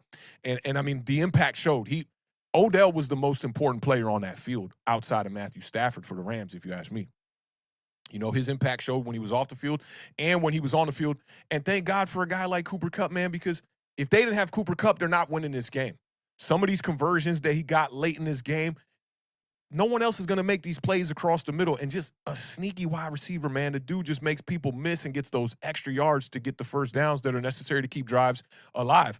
And, I just got to commend him. And I think his heroics on the last drive is what led to him being the MVP in this game, because I do think you could have gave it to Stafford. You could have gave it to Aaron Donald as well. They both played incredible games. But, I just felt like the referees gave the Rams a little, like, too many chances there at the end. And I got to say the Bengals did the same thing. Like, the Bengals, check this out for these. I heard Shannon Sharp say this morning. He was on the Herd. He was featured on the Herd. And he had some great words to say about Colin Cowherd, about how when no one, before he got to FS1, Shannon Sharp, Colin Cowherd would allow him to come on the show and just kind of speak his thoughts. And Cowherd would be like, "What you want to talk about when you come on today, Shannon?" And Shannon would just be like, "Whatever you want to talk about, bro." He was actually paying his own money to get slots on the Herd to be able to be interviewed by Colin Cowherd. And he thanked Colin Cowherd for those moments on the show today. But he said this. He talked about the last 22 dropbacks for Joe Burrow. He was sacked 7 times in the last 22 dropbacks. That's every third one. Every third dropback, you're getting sacked. 50, after they had a lead of 20-13, they had 50 total yards. So to extend on the 0 yards that you talked about between both teams in the 6 possessions, Joe Burrow only had 50 total, or this offense, I won't say Joe Burrow, I'll say this offense only had a total of 50 yards after getting that 20-13 lead. The way that they ended the game, 4 punts and 1 turnover on downs to end the game for the Cincinnati Bengals. We cannot say that they didn't have the opportunities. And how many touches, I'm going to bring it up, how many touches Joe Mixon have during all that time? I'm not too sure, to be honest. I mean, he was getting the ball a little bit. He was getting a little bit, but neither one of these teams committed to the run like heavily throughout the day. Yeah, Joe Mixon was at 18. 15 for 72. 15 for 72. And we talked about that too, the 4.8 yards per carry. I thought they utilized him right, but like at 20-13, you can't play it like, hey, we're just trying to milk clock now, right? You need some balance, right? You need to be able to pass it, but also be able to run it. This is a complete team failure for the last 5 drives. It's a complete team failure. And I'm not too sure why P. Ryan is in the game there at the end. I don't know if he was trying to trick him, maybe catch him off guard. Hey, we're going to try to throw it on 3rd and 1. Very interesting for me to see P. Ryan in the game. But, to just fall apart like that at the end of a game, man, 4 punts and a turnover on downs to end the game. You're up 20-13, and that's how you end the game. We're not winning the Super Bowl like that. And I don't know if this was Taylor being a little bit timid or not, but the Bengals struggled to sustain drives the whole entire day. 3 for 14 on 3rd down, 1 for 3 on 4th down. You're not winning games like that. It's kind of been a little bit like that for most of the playoffs for them. Yeah. They just kind of found they made big plays. They got when they had to, and they got a little lucky. Yeah, you got to get a little lucky. You got to get a little lucky. Tennessee Titans right? game, you get a little lucky. You guys stopped Derrick Henry on 4th and 1, which could have completely changed that game. We know about the Raiders game. The Raiders game went down to the wire. That, to me, it's crazy the Raiders didn't come up with a victory in that game. And then the Chiefs, they just were just riding that momentum all throughout the playoffs. But 3. If you combine the 4th downs here, you're talking 4 for 17. That's awful. Have it. You can't have it. And Joe Burrow was sacked 7 times on the day. He was sacked 19 times in the playoffs in 4 games. That's crazy. That's just not going to get it done. Yeah, they're gonna have to get some offensive line and some secondary help. Everything else about that team is fantastic. They got a guy in Joe Burrow. Joe Mixon had a great season. Jamar Chase has Justin Jefferson his way into the league. And I think, T. Higgins in his second year, I mean, think about that core. And people forget, too, Joe Burrow didn't even play he only played, 6 games in his rookie year? Before going down with the injury? Yeah, about 6, 7 games. Yep. So it's like, you got Burrow and Higgins in their second year, and Jamar Chase in his rookie year, Logan Wilson and Hendrickson, they just signed, so Logan Wilson, they drafted the same draft as Burrow and Higgins, so they have some good pieces. They got some great team. Pieces over there, and very young. You got to love mixing at the running back position. I would upgrade running back number 2, though. I would definitely do. I think that's what they got to do in the offseason. I think you're going to see more of – you saw him in this game. I'm surprised we didn't see more of him throughout the playoffs. Chris Evans. Yeah. Young kid out of University of Michigan. He's a rookie this year. He had a couple of big plays in this game too. So that's another. I think they might make that switch from P. Ryan to Chris Evans as the number 2 moving forward. You so might want to bring shout somebody out for the $4.99 super chat. I added the extra 9 there. Our team's been on a winning streak because players don't believe in off season or days off. We're hungry and grind daily to surpass all expectations with dominance. That's how I go about my life, Tudo. Hungry and grind daily to surpass all expectations. That's a bar right there, Tudo. You don't even know, bro. We appreciate that, man, and that's facts. Sure. Good luck on the rest of y'all run. I want to say y'all might be like 3 games in on y'all 4-game road trip y'all are on right now, man. Best of luck with everything going on with the rugby squad. We definitely appreciate you pulling up. Shout out to Kai one time in the building, too, man. He says that Joe Mixon not in the game on the 4th and 1 play is criminal. And I bet he's feeling like that. That's like Marshawn Lynch on the sidelines on the passing play. So you're just like, I don't think there's doing? anything else besides what that is. I mean, it's just. I wonder if was he in on the second down? I don't know. I'd have to go back. Because if he was out for 3 straight plays, I got big beef. I got serious. And you know what's crazy is I'm not going to lie to you. When Burrow was going to the ground and he threw the ball, got rid of the ball, I thought P. Ryan was going to catch it. I did too. If he could have got another yard of velocity on the ball, P. Ryan catches it. Because he was being swung, the ball, the pass was kind of low and whatnot. But let's talk about that last series of plays here real quick, because I think that's another very, very, very important series of plays here to end the game. Now, I talked about how Joe Burrow, he hasn't, in the playoffs, hasn't had the opportunity to be down and have to get a game-winning drive to win the game for his team. A lot of times the defense is winning the game at the end, and Joe Burrow has done enough already in the first 4 quarters of the game to get it done and get it finished. And this was a game where he desperately needed to get the ball at least in field goal range there to try to push this game to overtime or, get the 7 and end it in regulation. Now, this drive starts off with a pass to me that was a bit risky right off the bat. The little comeback route that was on the outside near the sideline to Jamar Chase.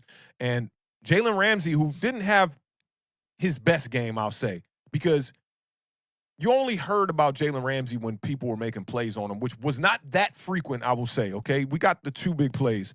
You got the one from Higgins, and you had the one from Jamar Chase early on in the game. We know, right? But outside of that, I feel Jalen Ramsey was playing a pretty decent game. But, I feel like in the playoffs, we've been saying his name too much on plays where he's getting beat, right? For a guy like of his caliber, that he has set that bar for us to, judge him to his own expectation.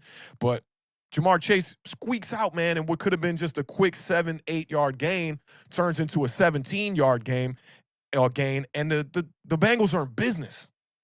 Okay, they're moving the ball, and I'm like, man, just hold them to a field goal. Don't. I'm thinking about Odell at this point. I'm looking at Odell on the sidelines like, man, if they lose this game, this is going to be devastating for Odell Beckham, okay? To get this far, they talked about the Super Bowl, and shout out to Vaughn Miller. I saw an old Twitter, old IG post where he wished Odell Beckham a happy birthday, and he said, man, come over here to these Rams and let's go chase this ring. And that's exactly what they did. So I'm thinking about them.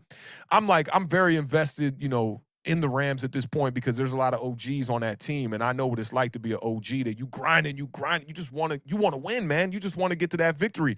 Matthew Stafford is a guy that deserves this Super Bowl victory. Now, you get Boyd for 9 yards.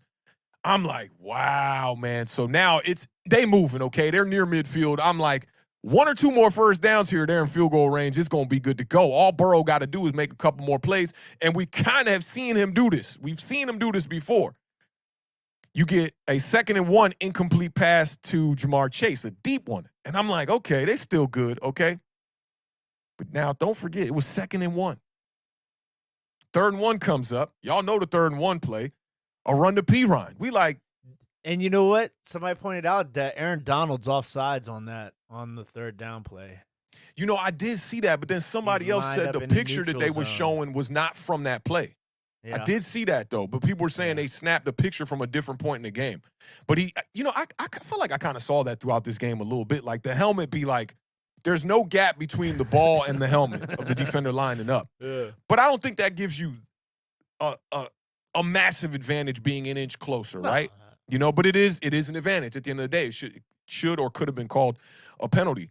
But Aaron Donald makes that stop with one arm, man. He makes that stop with one arm. He's being held. They didn't call the holding penalty either. I thought he was being held. Literally just one arm, one bicep. Pirine is not no skinny running back. We're not talking about no little guy. We're not talking about no Warwick Dunn, okay? We're not talking about even a guy of a CMC size. You talking about like 230, 240. Pirine's a big running back, okay? Almost considered a power back. And Donald makes the stop there. And now you're looking at 4th and 1, and I'm like, this just went from like all the momentum going in the Bengals' favor to holy. They're looking at a 4th and 1 here. I'm thinking in my mind, like this ain't going to be the play that's going to end the game, though. I don't know how you were thinking at that moment. I'm thinking 1 yard. Like, it's 4th and 1, bro. Like, I was still heated on the fact that Pirine got to carry on 3rd and 1 before I could even think of what was going to happen on 4th down. I feel you. I'm looking at it like, man, I'm a New York Giants fan, right? When it's 4th and 1, I'm like, they going to get it. That's how I look at it. Like, I'm rooting against them. It's 4th and 1. You could run a quarterback sneak here. You could bring Mixon back in the game, run the ball. The amount of options and avenues you have to run a different kind of play here, you can run whatever you want. It's not like they stopped the run all day, so it's not like they were in the position of the Rams when the Rams had their 4th and 1 and they ran the jet sweep to Cooper Kupp, right? Well, and listen, it's so crazy you say that because in my mind right now, as soon as you said there's so many different things they could do, I'm thinking like, where's Jamar Chase on the jet sweep? Like, you know, like, and maybe you even run the ball on 2nd down, on 2nd and 1. Why not just run the ball, get the 1st down, and then start the whole drive over again? I think Burrow it shows you that Taylor sneak, didn't have a plan, you know? Like, and it's easy to do this, man. Like, I know people be, like, getting on these coaches for clock management, time management, play calls, situational football and all that, right? Like, I really had to go back and look at this, like, 5 times to come to an assessment, like, what went wrong here. And I think on 2nd down, Taylor don't got to play. And let me rephrase that. He don't got a game plan. He not thinking, okay, I'm going to run it here, and if that don't work, I'm going to this. He's thinking one play at a time. So he goes 2nd down and 1. We could throw it here. This is easy. You know, we got 3 more downs. Then you get the 3rd and 1.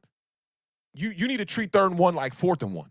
And that's what he didn't do in this game. You should be treating that 3rd down like a 4th down, like, this is do or die. We got to go get this 1st down. You don't really want to run the ball for a 1st down on 4th and 1 either because you're playing against the clock here. I know the Bengals did have 2 timeouts in this situation, though, which is even crazier. To not convert on 4th down and then have 2 timeouts in the bag still sitting there is silly. It's completely silly, right? And I just think Taylor's not thinking about the sequence of plays, which is what a great coach would have done there. Me and Tanner always talk about this, right? With the New York Giants, they'll run a play on 3rd and 1 where they pass it, but then on 4th and 1, they'll pass it again. And it shows you that the coach ain't thinking, bro, I got 2 plays to get 1 yard. Run the damn ball. I might have ran it 3 straight times. I literally might have ran it 3 straight times. Right. I might put both of them in the backfield. Unless you know, I'm running the ball. Stop me. My guy's averaging 4.8 yards per carry. Yes. He ran the ball well. It's kind of crazy. And I think that by the time he gets to 4th and 1, he's looking around like, oh, I messed up. I really messed this one up. But Burrow's going to bail me out. I'm going to let Burrow pass it. He's going to bail me out. You forgot about Aaron Donald. And I love that the NFL does the sound effects, man. Have you seen the sound effects yet on the last play? Mm-mm. Dog, it is epic chill bumps, okay? First off, there's like a break in the play or something. I don't know if there was a timeout from the Rams or whatever, but there was a break in the play before the 4th down play. And you see McVay go over, and he's mic'd up, so it's clear as day. I recommend anybody, if you go watch this. It's one of the best scenes I've seen mic'd up. He goes to Aaron Donald, and he's like, what else could you want? 4th and 1, everything on the line. Let's go out here and make a play. You're going to make the play. He told Donald, you are going to make the play. They break up in the huddle. He went back to Aaron Donald again and said, I'm telling you, you're going to make the play here. You're going to make the play. They got to the sidelines. He's like, he's in the coach's stance, both hands on his knees, watching the play, right? He's like, he's going to make a play right here. He's kind of whispering to himself. Coaches are right next to him. He's like, it's going to be Donald. He's going to make the play. They run the play. Aaron Donald in the backfield, whipping Joe Burrow around like a rag doll. And Joe Burrow, kudos to Joe Burrow, he damn near made the play of his life right there, because if he spins out of that, makes that throw, they looking at this dude like the next GOAT, straight up and down. And Donald got just enough velocity when he whipped him. You know how you just let him go. He got just enough velocity to just alter that throw just a little bit. And the Rams go on to win the Super Bowl. I love the celebration from Aaron Donald, too, pointing at the ring. Where's my ring? Where's my ring? I thought that was amazing. You see the Rams jump onto the field in celebration, man. I thought it was a beautiful way to end the game and unexpected, man. I just didn't think. I'm like, we got the 2 best teams in the NFL, supposedly, right here on the field right now. This can't end on no 4th and 1 after they had 2nd and 1. It's not going to go down like that. It just and when you that right there, that sentence, it sounds crazy, right? Like if it was like 3rd and 13, and then right. 4th and 6, but to go 2nd and 1, 3rd and 1, 4th and 1, 1 yard. It's crazy. You talking about, I watched Eli Manning do it on 4th down. Everybody talk about the helmet catch with Tyree. They don't talk about the 4th down early on in the drive to Steve Smith on the sidelines. Yeah. You watch Tom Brady with 50 seconds left drive his team down the field to get close, right? You just don't expect it to go down like that. But I guess that's where the experience kind of shows or doesn't show with a guy like Joe Burrow. It's like really hasn't been in this kind of a situation. I mean, it's a Super Bowl, man. This is everything. You got to lay it all out on the line. I think he did that, but also situationally wasn't really aware of what was going on there on that play. I thought there was a couple of plays where Joe Burrow could have checked down. Granted, 2 of them that I saw were on 3rd down and you're looking to convert. He could have checked down instead of taking a sack, but instead he kind of tried to stay in the pocket a little bit. Joe Burrow is definitely known to hold on to that rock to the last minute to try to make throws and try to allow his wide receivers to get separation. 4th and 1's not really the time to do that. And the pressure did get there quick, man. That offensive line, they're garbage, bro. Yeah, it just all kind of collapsed, man. But I mean, they up to that point, man. It's just that middle. It's funny, man. The window, they didn't take advantage of any of that. This is facts man. right here. Looked This like a is shot facts. put Joe on Burrow that did play. look like a shot put, like he was throwing a shot put on that play. He almost got that thing out there, man. 1 more yard, man. 1 more yard, bro. Game of inches, my man. Game of inches, man. It's definitely a game of inches, man. And just want to go over a couple little box score type things here, man. We talked about the 3rd and 4th down issues for the Cincinnati Bengals, the sack issues by the offensive line of the Cincinnati Bengals. Matthew Stafford only got sacked twice in this game. Time of possession was relatively equal. Cincinnati Bengals had the ball for 29 minutes, 13 seconds. Rams had the ball for 30 minutes and 47 seconds. Cincinnati Bengals won the turnover battle. Rams turned the ball over twice, and Cincinnati did not turn the ball over all day. And the red zone, you talked about the red zone being one of the problems for the Cincinnati Bengals as well early on in the show. And Cincinnati was 1 of 3 in the red zone. The Rams were 3 of 3. So they definitely capitalized when they got down there. Matthew Stafford was 26 of 40 for 283 yards, 3 touchdowns, 2 interceptions. And Cooper Kupp, the MVP of the game, had 8 receptions for 92 yards, 2 touchdowns. Talked about this, 4 receptions on the last drive. Odell Beckham, granted it was only 2 catches, but it was for 52 yards, and he had the 1 touchdown, so his contribution was definitely felt in this game. Bryson Hopkins, we know Higbee kind of couldn't go in this game. Injuries were holding him back a little bit in this one. And Bryson Hopkins came in and showed out, man. 4 catches for 47 yards. Van Jefferson had 4 for 23 yards. I talked about the 2 missed opportunities. And had a baby. And had a baby. That was beautiful. I did retweet that. It seems like Odell Beckham is next in line for that one. Aaron Donald, 3 tackles, 2 sacks on the day, 3 quarterback pressures. Von Miller, same thing, 3 quarterback pressures, 2 tackles, 2 sacks on the day.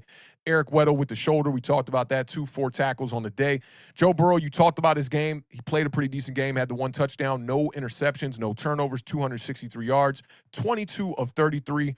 We've talked about Mixon's numbers enough with the 15 for 72 yards, 4.8 yards per carry. T. Higgins, man, 4 receptions for 100 yards, man.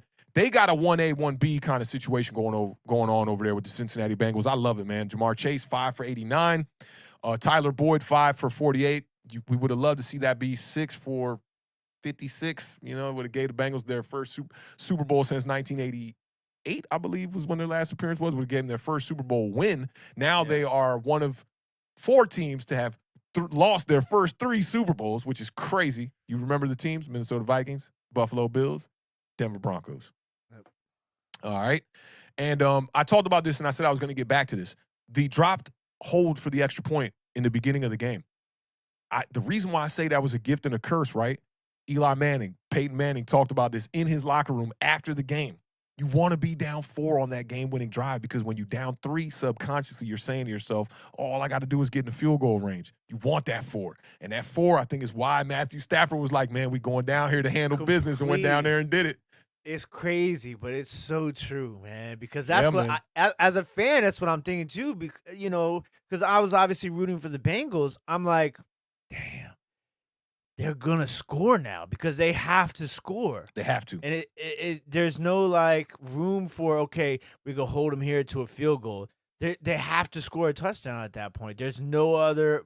That's why like that holding was so crazy to me because I was just like, oh. Yeah, it extends that drive, man, in a major way. And you know what it's like, man, when you're playing, any sport for that matter. When your back is completely against the wall and you know this could be the last opportunity, or with these last opportunities, we have to execute on all of them if we want a chance to win this game. You know you've been down in the game where it's, you're down 2 touchdowns with 6 minutes left in the game. There's no room for error anymore. I think that's when you see players play their best football. You can maybe see a mental lapse happen here or there in some situations like that.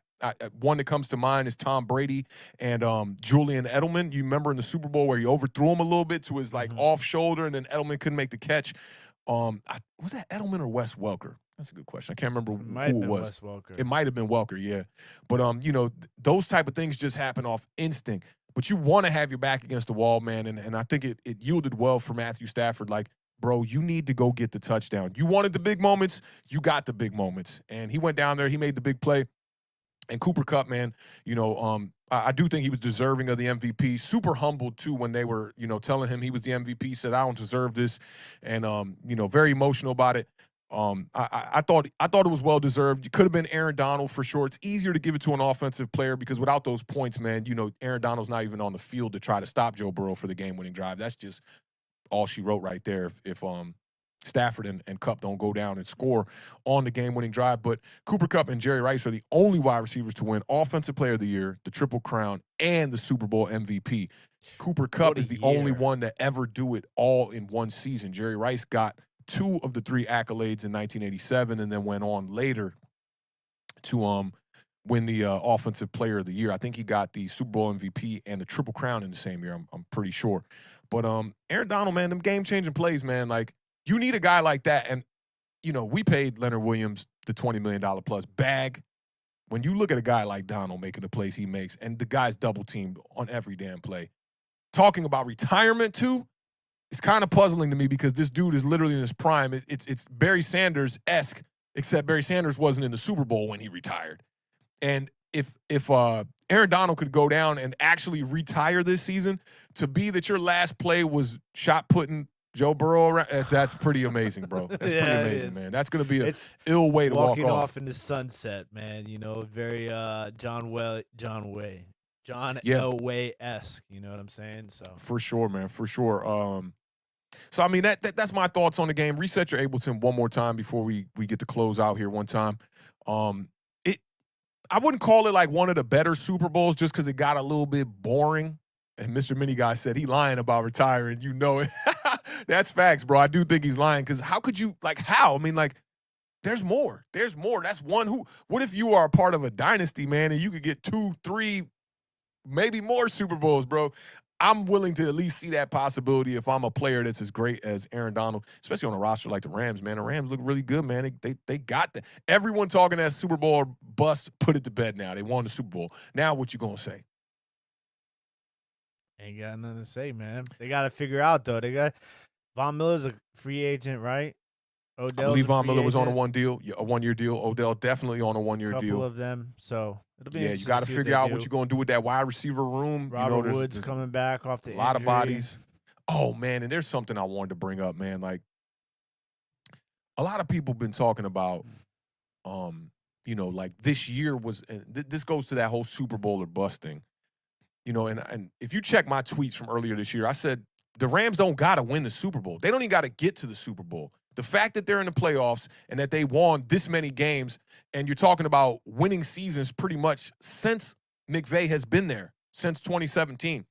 This dude has been adjusting rosters left and right every year, focused on free agency, focused on everything it seems like besides the first round of the draft, because they have developed some fantastic talent that's second, third, fourth rounders, and brought in some great free agents as well.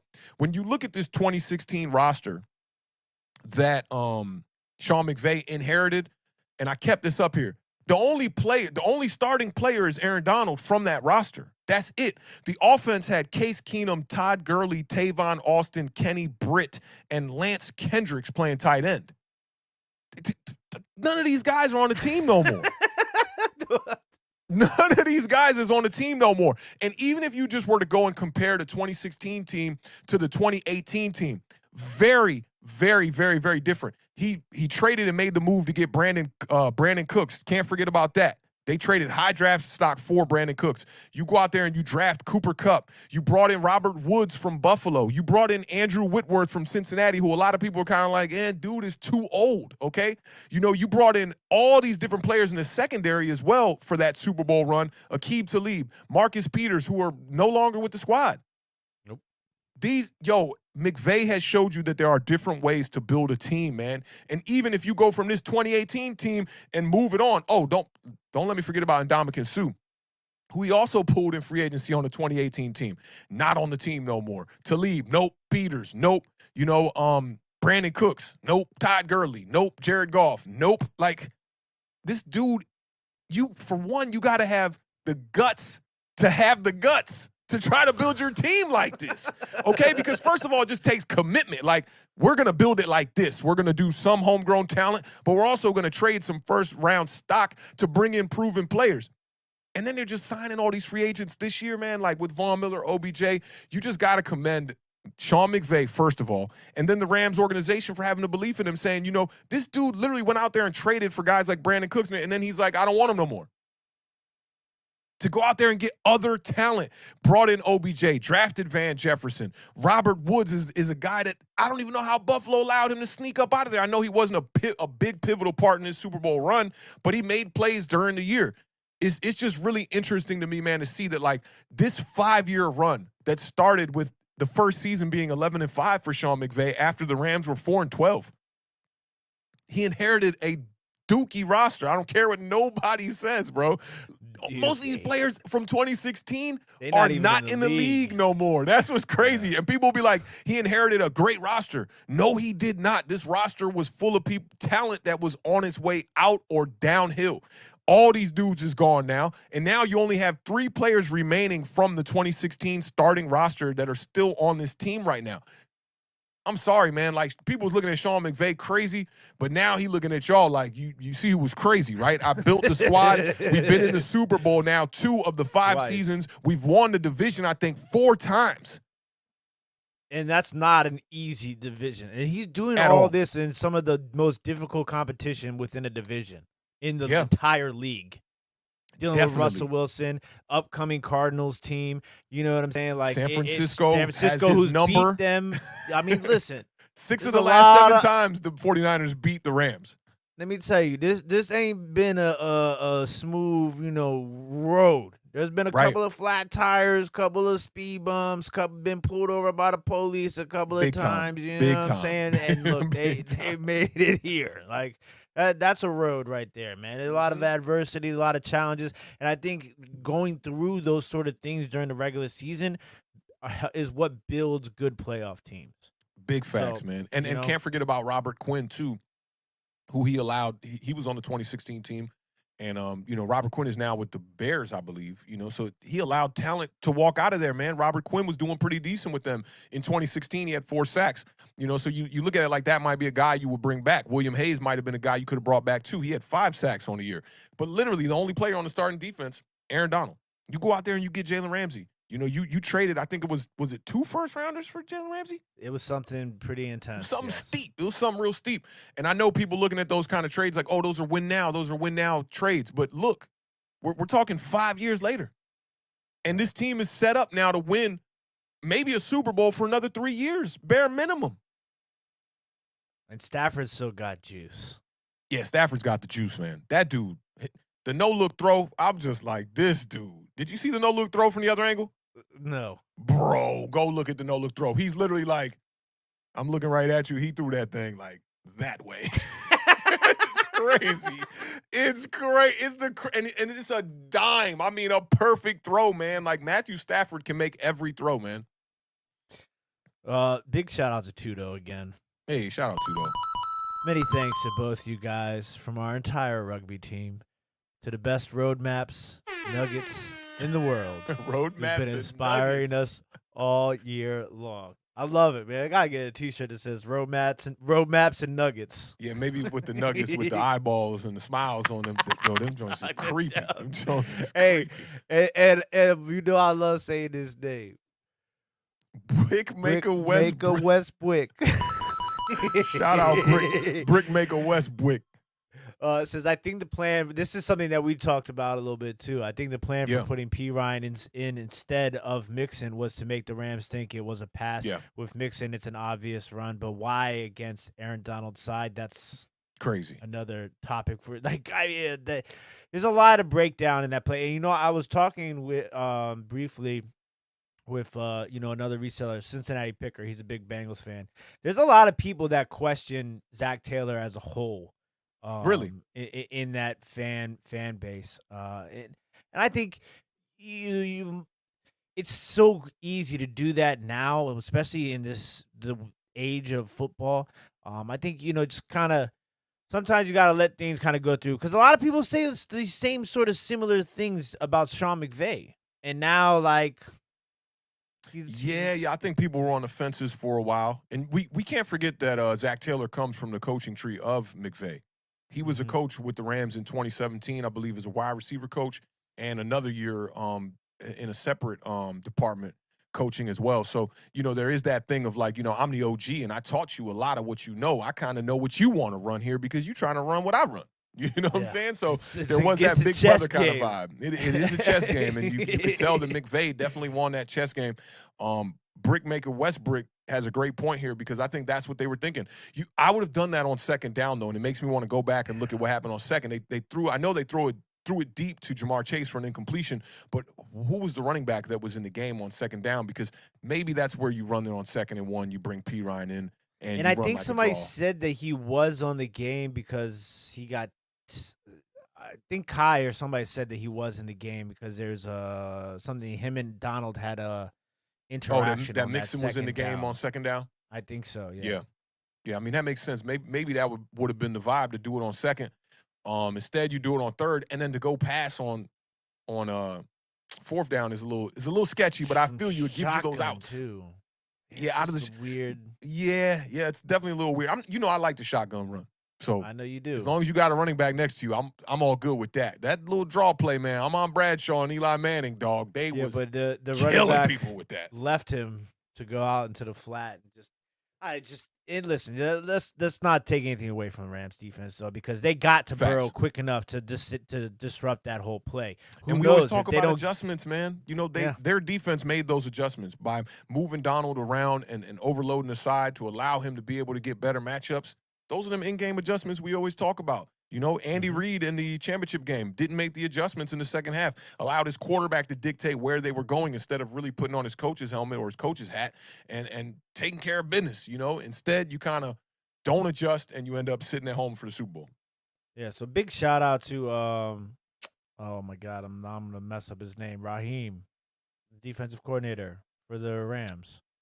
Is it I was gonna say Raheem Mostert, but Raheem Morris, right? It's Raheem yeah, Morris. yeah, yeah, Yeah. yeah, yeah. Yeah, I Because like him, man. they made some adjustments in the second half.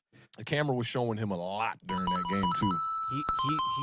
He's gonna get another shot sometime. Two Facts. $4.99 super chat says all my teammates say Coach McVay won the Super Bowl by making the proper adjustments in each quarter, calling the plays, and out coaching Cincinnati. Yeah, all that's what it day. was. Yeah, man. McVay played just as big of a role as Matthew Stafford did. And especially when Odell Beckham goes out, man, you just think about it. You got a whole game plan, bro. The whole week you prepping. Forget the whole week. 2 weeks you prepping. You like, this what we gonna do. They're gonna try to double team Cooper Kupp. Yo, I'm going to Odell all day, right? And then Odell gets hurt. What? Now what? We going to Skoranek? We can't do that. We got to figure out a way. And I think he, by moving Cooper Kupp around and saying, look, man, we going to die on our best players. Somebody was saying this on national television today. I think it was Max Kellerman. Like, in any sport, bro, you don't got to overthink coaching. Listen, the game's on the line. We're giving the ball to our best player. Stop it. And that's why that P. Ryan Mixon situation hit me so hard, because you guys know I'm a big running guy, and Mixon was my dark horse to win MVP, and it's just like I feel like he was having such a game that third quarter stretch they really just lost the Mixonness. Yeah, and then obviously right there at the end, it was kind of crazy. Brickmaker Westbrook with the that was a good point by Kai too. Yeah, it was. Did Jalen Ramsey join the I just locked up Jamar Chase club along with Patrick Surtain and Bryce Hall? Face mask was worse than the holding, in my opinion. Yeah, I mean, listen. Yes. Jalen Ramsey did a good job on Jamar Chase. He did. You know what I'm saying? Like the Jamar Chase only had the one big play on Ramsey. I mean, Jamar Chase did have some other plays, but the one big play on Ramsey was that early in the game. And then obviously Jalen Ramsey with T. Higgins in the face big play mask. on him on that one. I mean, it was a much more. I guess it's kind of just really hard because there's two different situations, one non-call and one call. But I mean, that was a blatant penalty, whether it was a face mask or pass interference that they just missed, and Patrick Surtain is a dude, and if you watch Awthentik in the Beard, I've been talking about it, and people were saying, why did the Broncos draft a cornerback and not draft a quarterback? Because they got to deal with all these wide receivers and quarterbacks in the AFC right now. So Surtain's a guy. So I mean, Jalen Ramsey, Awthentik said it best. I mean, he didn't necessarily play his best game, but he made some plays when he needed to make plays, and he didn't lose the game for his team. And that's the thing with a good team, man. Like, you even when you just look at the box score for both teams here, right? You only got 6 players that really made an impact on the box score here for the Bengals, right? It was C.J. Uzomah, who we thought wasn't even going to play. He had the 2 catches for 11. You had Tyler Boyd did a little something. Jamar Chase, T. Higgins, Joe Mixon, Joe Burrow. That's really it, right? Now, when you look at the box scores for the Rams, you got plays out of a bunch of people. I mean, Cam Akers, okay, he didn't make a lot of big runs or anything, but he did have that run at the end on that drive where he converted that third down and short, and he picked up like 8 yards on it, right? So he made some plays when it counted. You got Cooper Kupp. You had OBJ. You had Bryson Hopkins making plays. Van Jefferson did a little bit. And defensively, you had Aaron Donald, Von Miller, and Eric Weddle. So to me, the superstars and the playmakers for the Los Angeles Rams, they just showed up in this game. And I do think the Cincinnati Bengals, their weapons showed up. Like, when you look at 5 for 89 and 4 for 100 for Higgins and Jamar Chase, that's solid. But you need another running back. They didn't turn the ball over either. Right. And time of possession was pretty equal. It's weird. They ran about the same amount of plays. You had the same amount of opportunities pretty much, but they just didn't show up big. And maybe that one more catch from Tyler Boyd on third down really could have solidified this game for the Bengals and changed things, But I think this is a complete, fall apart from the Bengals there in the second half. We talked about the 6 drives you talked about from both teams. I talked about the last 5 drives from the Bengals, 4 punts, 1 turnover on downs. You know, you only had 50 yards after the score was 20-13. Like those kind of things ain't gonna get it done. 3 for whatever was it? 3 for 14 on 3rd down, 1 for 3 on 4th down. It's the story of the game. So, you know, when you look at the superstars and the playmakers for the Rams, they really showed up. They did what they had to do in this game, even and it wasn't pretty. You know, you got a game from Jalen Ramsey struggling a little bit, but he made that big play on T. Higgins in the red zone there to force the Bengals to go for a field goal. You know, you look at um Aaron Donald, dude didn't have a tackle in the first half. They shut him down in the first half. They adjust. They come back in the second half. They start making plays. Von Miller making plays out there. Eric Weddle making plays out there. You know, and the Rams just, when they needed those plays from the limited amount of playmakers they got, they couldn't get them. Yeah. And I think that's another thing, too, is that early on in that first drive, I said, oh, man, Hendrickson, these guys, they're going to get to Sam Hubbard. They made some plays early in the game, and I think the Rams did a good job. I think that's one thing that not a lot of people are talking about. I think the Rams did a good job protection-wise in the second half as well. Big time, man. Big time. And I like that point. I said this when Kai first posted it about, you know, maybe they could have moved Joe on a boot on one of those plays. Where was the screen action? Where was the screen action for the Bengals? I don't think I saw one screen in this game. Did Joe Mixon even catch any passes? Joe Mixon had 5 catches for 1 yard. I just don't understand it. It's like they abandoned portions of the game plan that could have worked, a boot being one of them. Try different things. We didn't see Burrow on the boot pretty much all game.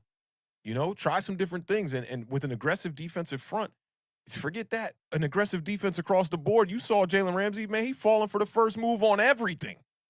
Yeah, You could take advantage of things like that, you know, by running screens and by running, you know, bootleg plays with your quarterback.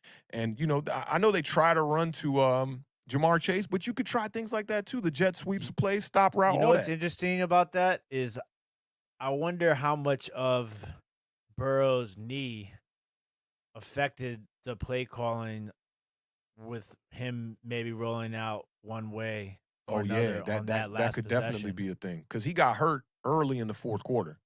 Yeah. Could be that too. There's so many underlying factors that we will never know probably, you know, Yeah. of why they called the listen, plays a certain way. Both quarterbacks went down, and there was a time when Matthew Stafford was on the training table. Yeah, quickly hobbled off late that third field. They quarter. brought him right over there. I'm looking Yeah. at this like, oh man, here we go. This thing getting real ugly right now. Matthew Stafford better finish this game. But I enjoyed the Super Bowl, man. I thought it was a good game overall. You know, the one thing that I think both teams are gonna, well, more the Bengals than anything are gonna regret is they left some plays out there, man. You know, like they left some time out there to make plays, and they left some plays out there. The Bengals, I think the Rams gave them the window to win this game, you know, and they just didn't really just go dive through that window. And the Rams, you know, they took advantage of it. They looked at it like, man, we get one more game-winning drive right here. We're set up for a game-winning drive after playing a sketchy first 3 quarters at best. Odell Beckham goes down. We got to rearrange the whole game plan. And they found a way, man. And great players find a way to do that. They're going to make great plays in big moments. You know, that's just what it is. And the Rams did that. And it's going to be interesting seeing this next year, man. You know, how the Rams come back and try to defend this, you know, this crown. Not too many teams are doing the repeat thing these days, man, outside of the Patriots. So we'll see what the NFC is going to look like. I'm excited for the offseason. I'm excited to see what my New York Giants are going to do to try to get back into this conversation, man. You know, the Bengals were 2-14 2 years ago, 4-12 a year ago, and here they are in the Super Bowl. The Rams, you're looking at a team in 2016 that was 4-12 and went in and just rebuilt it. Like, screw the rebuild. We're going to be good this season. I'm going to bring in a bunch of players. I'm going to bring in 4 or 5 key weapons, key players, and we about to be in the mix. And they go to 11-5. I'm crossing my fingers that something like that could happen with my New York Giants, man. We could possibly get back in the mix because our last 5 years has been the complete opposite of the past 5 years for the Los Angeles Rams. So big shout out to them, man. Big kudos to everybody that's, you know, Rams fans. You know, Eddie Vans is a Rams fan. I was chopping it up with him today on Instagram about this victory. He was super happy about it. He told me he was getting real scared towards the end there. Didn't like the OBJ injury or the way it all went down, but he was happy to get a W. Him and my homie Chaz French are both from St. Louis, so they're Rams fans from back in the day. Good to see them get the win, man. But I don't know, man. Any other last thoughts on this game before we wrap this one up? No, I just want to go over the over and unders really fast. Oh, you know we got to go over them over unders for sure. you know that, man. And I saw who was it earlier? Oh yeah, Mr. Mini Guy saying this one right here. Yeah, when I wrote this down earlier, you got to have the guts to have guts. Yeah, I highlighted that one at one point earlier because I saw it. I was like, yeah, it's a good one. Yeah, it's facts, bro. Like, you got to have the guts to go with your gut, and then they gotta have the guts to allow you to do that. Like, sure, man, we trust you, bro.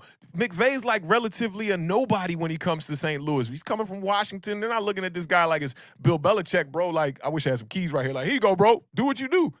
Well, it's not like that. Yeah, I mean, there was quite the amount of people over here that were saying it, but they didn't listen. Yep. Too bad. And that's two coaches that were in the championship games. You know who's the new head coach of the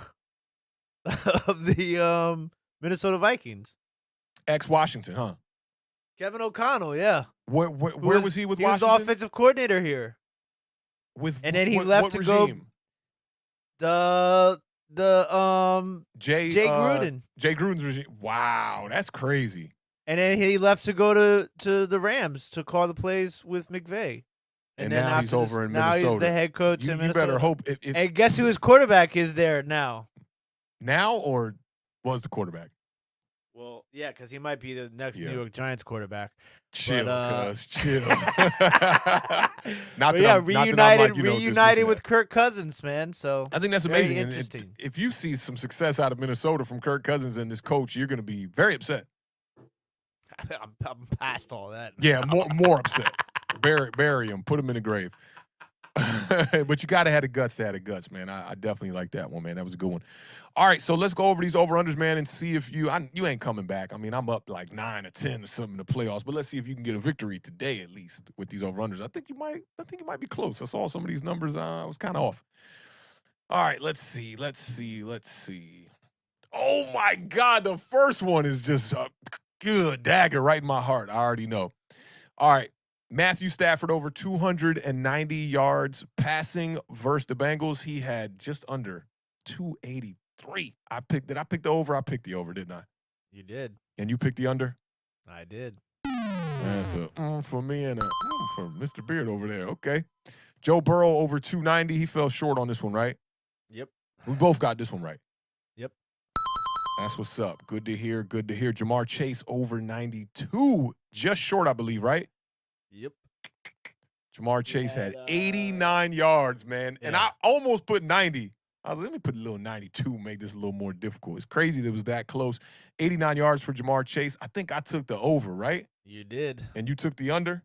I did. Yeah. That's a for Mr. Beard over there. Okay. 3 in a row for me. So that's 3 in a row for you and what? You're 1 for me? 1 and 2.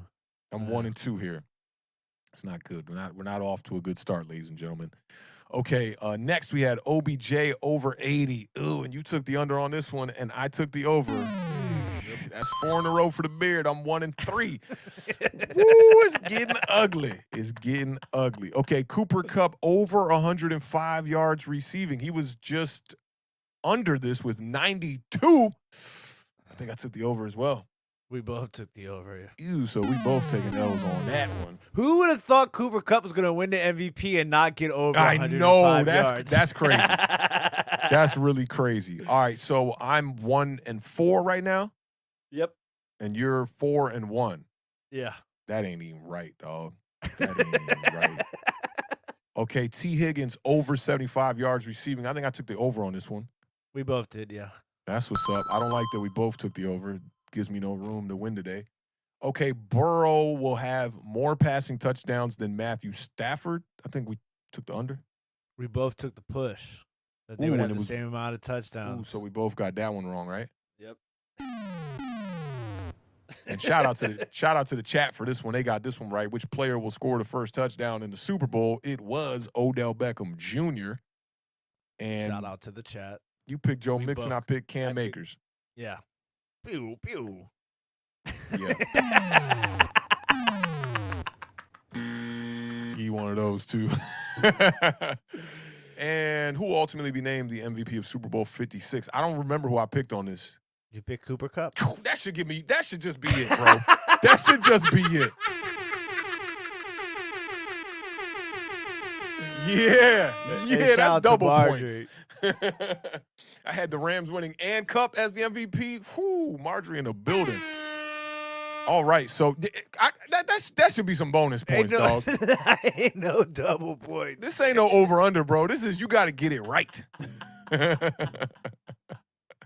So that was all the over-unders. Final score, what you got me here, man? What you got? 1, 2, 3, and 3 and 6 for you. That don't even sound right. Sound like a Giants record. And 5 and 4 for me. Okay, so 2 more. That's not too bad. Kind of made my way back. Yeah. Climbed back. I started out real hot there. Yeah, you did. Yeah, you did. You definitely did, man. Them over-unders was definitely super fun, man. We appreciate everybody pulling up to the show tonight, man. This was a really good one, man. Football season is officially over, and I'm going to tell you how I know. Because Entertainer is not on YouTube every day. I'm like, man, where my man Tainer at, man? Where the content at? My man over somewhere chilling, doing something else. But football season is definitely over, man. This was a fantastic season. We appreciate all the newcomers this season. Appreciate all of y'all rocking with us. I want to say we got like 1,000 new subscribers this season. Y'all know we got big goals. We're going to continue to go throughout the offseason. Probably take a little break here before we get off into a lot of draft content, a lot of off-season content. We'll probably take, I'd say, a couple weeks, maybe a week, maybe 2 weeks off. We'll definitely keep y'all in the loop. You know it's going to still be popping on Twitter, talking that talk every day because there's a bunch of loonies on Twitter always want to try to challenge something over there. Don't know what you're talking about. The latest one was Eli Manning is not a Hall of Famer and Matthew Stafford deserves to be in the Hall of Fame. I'm like, why y'all even spending energy on that? Y'all know Eli Manning is definitely a Hall of Famer. First ballot at that. I don't care what nobody says. I don't know. That it's an asinine conversation. Yes, it's ridiculous, Eli Manning, bro. Let me tell you, one of the biggest and most important stats that not a lot of people put a lot of weight into is the fact of his availability. The amount of games that he missed in his career were. Yeah, come on. My guy 0. They had to bench my guy for Geno Smith to stop the streak. Come on. Jesus. He's top 10 in passing yards, completions, attempts. Yeah, I mean, come on, guys. Did you see the Hall of Fame class this year? I didn't get a chance to look at it. I heard some names in there. Devin Hester got the snub, I saw. They didn't allow him in it, which I thought he should. Come on, my man returned the Super Bowl kickoff. Yeah, I don't think I hate to tell you this, but I don't think Devin Hester's ever going to make it into the Hall of Fame. Yeah, which is kind of interesting. I think it's the You position. want to know how I know that? Because Brian Mitchell isn't in the Hall of Fame yet. Yeah, but Brian Mitchell didn't do damage in the return like Devin Hester did, bro. Look it up. Look up the touchdowns. Look it up. Look, I bet you Devin Hester did because look, you know who they go to second when they talk about returners? They go to Hall. They don't go to Mitchell. But that's what I'm trying to tell you is that before Dante Hall and Devin Hester, Brian Mitchell owned all of the records. Yeah, but I don't think Devin Hester gets in the Hall of Fame because of the records he owns. I think he gets in because of his play. And he played wide receiver, bro. It's not like the dude was just returning kicks and punts. Yeah, Brian Mitchell played running back. Yeah, he was a third down guy. He wasn't, you know what I'm saying? If Brian Mitchell isn't in the Hall of Fame, Devin Hester and Dante Hall never. I disagree with you on that. We'll make that. We'll say that for another show because when you go back and you look at how many touchdowns my guy was returning in the kick return game and the punt return game, he's miles ahead of these guys. And Hall was doing damage. And I mean, Brian Mitchell was good. I give Brian Mitchell his props. He was doing his thing. Explosivity, not even near a Devin Hester. I'm sorry. And Devin Hester played cornerback before that. Strapping, locking people down, bro. And then went and returned kicks. And then they were like, bro, we got to D on you and put you on offense. You're that crazy of a playmaker. If you don't get into the Hall of Fame, I think that'll be very interesting. That'll be very interesting. I'm not saying that I don't think he should be. I'm just saying that the way that this voting is set up, it ain't looking good for him. Yeah. You used Brian Mitchell as the example, though. I big love to Brian Mitchell. DC, to the fullest, for sure. I'm just saying they don't get love to people like that. Cordell Patterson might have more touchdown returns than your boy Brian Mitchell. No way. He might, dog. I'm just saying he might, dog. Did we get that second super chat from Brickmaker West Brick? Bryce Hall on the Jets? No, but it's a great stat.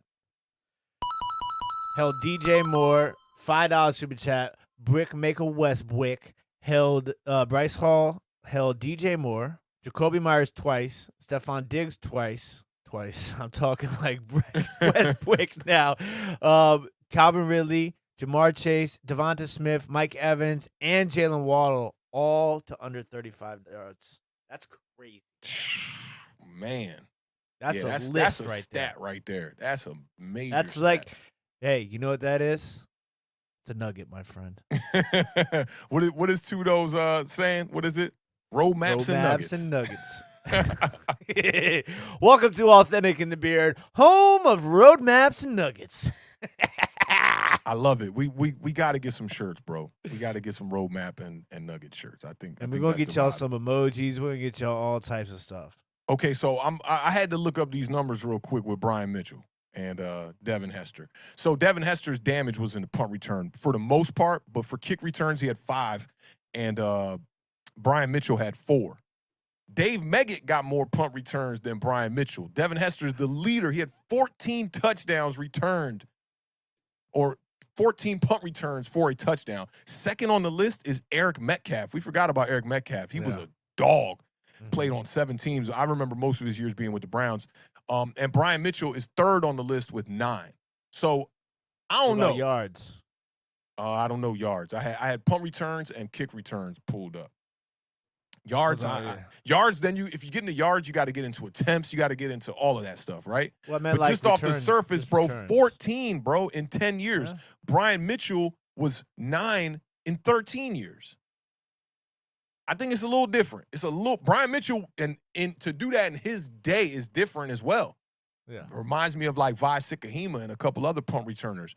But Cordell Patterson is up there. Cordell Patterson is tied for the most kick returns in the NFL in the history of the league. You know who he's a free agent this year. I would hope we scoop him up, man. But being that Joe Judge ain't on the staff no more, I don't think we're gonna be going after those special teams players. Cordell Patterson is probably he's gonna get a good deal this offseason, I think. Yeah, a little something. I think he will. I think he'll get a little something, a little Swiss Army knife deal one time. He's been doing some things.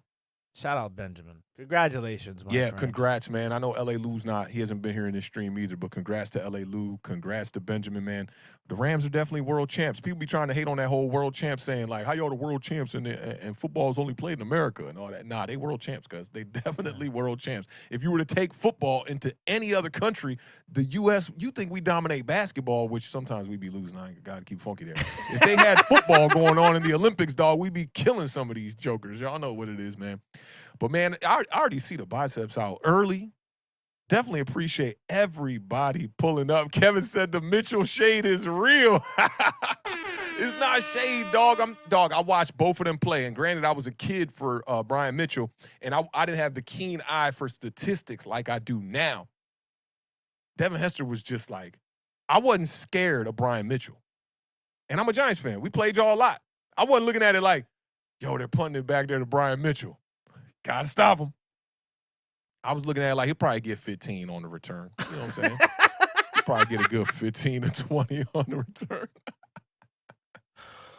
Oh, Authentic. Yeah, man. Hey, got to keep it funky. And shout out to Authentic for the clip today. Oh, yeah, the clip is fire, man. I appreciate y'all. Fire, I knew y'all was going going to dig that, man. And, I think that's we're going to see how we're going to get this done.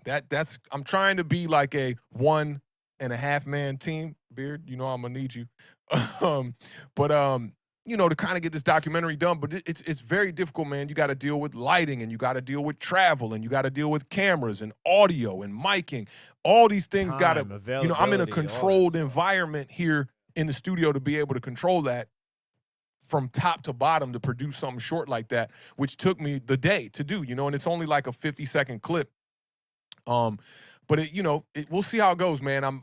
We gonna find a way, like we always do. The Beard, you already know we've been on some journeys, to say the least, in our time on this earth, and I think we're gonna find a way, man. And anybody that y'all think might be good for this documentary, or if y'all have any connections, to anybody within the Giants organization, or anybody that's worthwhile to interview, like I'm looking to get guys like License Plate Guy, and just other New York Giants staples, people like Carl Banks. I'm gonna reach out to him. To try to get these people to talk. I think we're on the cusp of something brand new here when it comes to content creation in the NFL world, where now these two worlds are fusing. People aren't just going to, ESPN First Take or Colin Cowherd for their takes anymore, or Undisputed. People are coming to the internet, and, the cream is rising to the top as far as content creators go. And some of the people on the internet are better than some of the people that are on national media. And I hope if those content creators, want that kind of an opportunity, that they get it, because they deserve it. Guys I've been seeing grinding since I started doing this, like Entertainer, Bad Dog, those dudes deserve a slot on a channel like WFAN or on a radio station like that to be able to do stuff like that. So, I'm going to try to document that and, bring a different perspective on it. That's my whole goal, and try to produce it and bring a bit of high level quality to the content creators world in a documentary form. So we'll see how it goes, man. Wish us the best of luck. And like I said, man, if you got anybody that you think might be right for this, I know Nick the Wick, he hasn't been here in the chat today, but man, NTW, if you see this later and you got any plugs on anybody that might be, deserving or worthwhile for us to interview, let me know. We're going to try to line this all up. I'm going to try to bang this out by the summer, so that by the time we get to football season, maybe that week or 2-3 weeks before that, we can be launching this documentary. It'll be the first documentary we put on this page. Trying to bring y'all different content, trying to bring y'all different value in the community. So I feel like coming from a production standpoint and background, this is my service to the New York Giants community, and not only the New York Giants community, the whole content creation community that's revolved around sports. Facts. So, man, we definitely appreciate y'all, man. Y'all know what it is over here, man. Awthentik in the Beard, man. This will be the last time we say this for season 3. Nobody is a fan, man. Everybody is fam out here. And we have definitely built a family over here at Awthentik in the Beard. It's been great. People who we haven't seen in a couple of weeks, man. Sunday, hope all is well. Double Easy, hope all is well. To the moderator that held us down all season long, big shout outs to y'all. Big air horns for y'all, man, because we definitely couldn't do this without y'all. All the people that showed up, all the family showed up week in, week out to watch me and the Beard rant for 2, sometimes 3 hours like we're going on right now. I thought this was going to be a little bit of a short show, but I kind of knew in the back of my mind it wasn't. You know what I'm saying?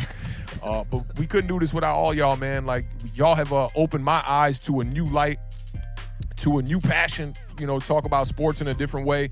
This is a lot better than putting up a notification or a status update on my Facebook. I will say that. And to have real people come through and really chop it up with us and give y'all opinions. And I always tell y'all I formulate my opinion based around every opinion that I see across the internet. Y'all have definitely influenced me this year. Shout out to Brian, who was here earlier. Definitely influenced me to hold on to that Daniel Jones hand, that last one. Like, bro, you ain't dead yet. Catch him on the cliff. Maybe my man comes back to have a great season. We'll see. A lot of those questions will be answered in the offseason. Let's see them biceps before we get up out of here. Shout out to No Mets, No Nets, No Jets. Early on them biceps, man. We appreciate y'all. And I wanted to say this too. The Beard don't know this, but I be popping in every now and again on Over the Years channel. And I don't say nothing every time.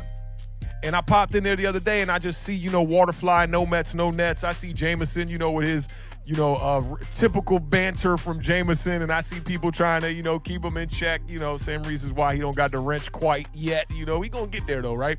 And it just made me think about, like, y'all don't just support this just because it's football and it's New York Giants. Y'all literally have just been rocking with us since day one. And y'all rock with the Beard when he's doing something that's not necessarily New York Giants based or Washington football team based. I know that means a lot to the Beard, and I wanted to bring some attention to that. Definitely means a lot to me, man. Yeah, it's huge, and I can't thank you guys enough. And keep your eyes peeled, because we got another thing coming too. Oh, we got another thing coming. We got a bunch of stuff in the works, man. We definitely couldn't do it without y'all. Like I said, we appreciate the biceps. For the last time of season 3, we gonna say this one more time. Left side. Strong side. Hey, man. Y'all be good out there, man. Y'all know what it is. Stay in touch with us on Twitter. At Awthentik, at Tim Walk on Water 2. We're going to see y'all in a couple weeks. It's just a little hiatus, short break.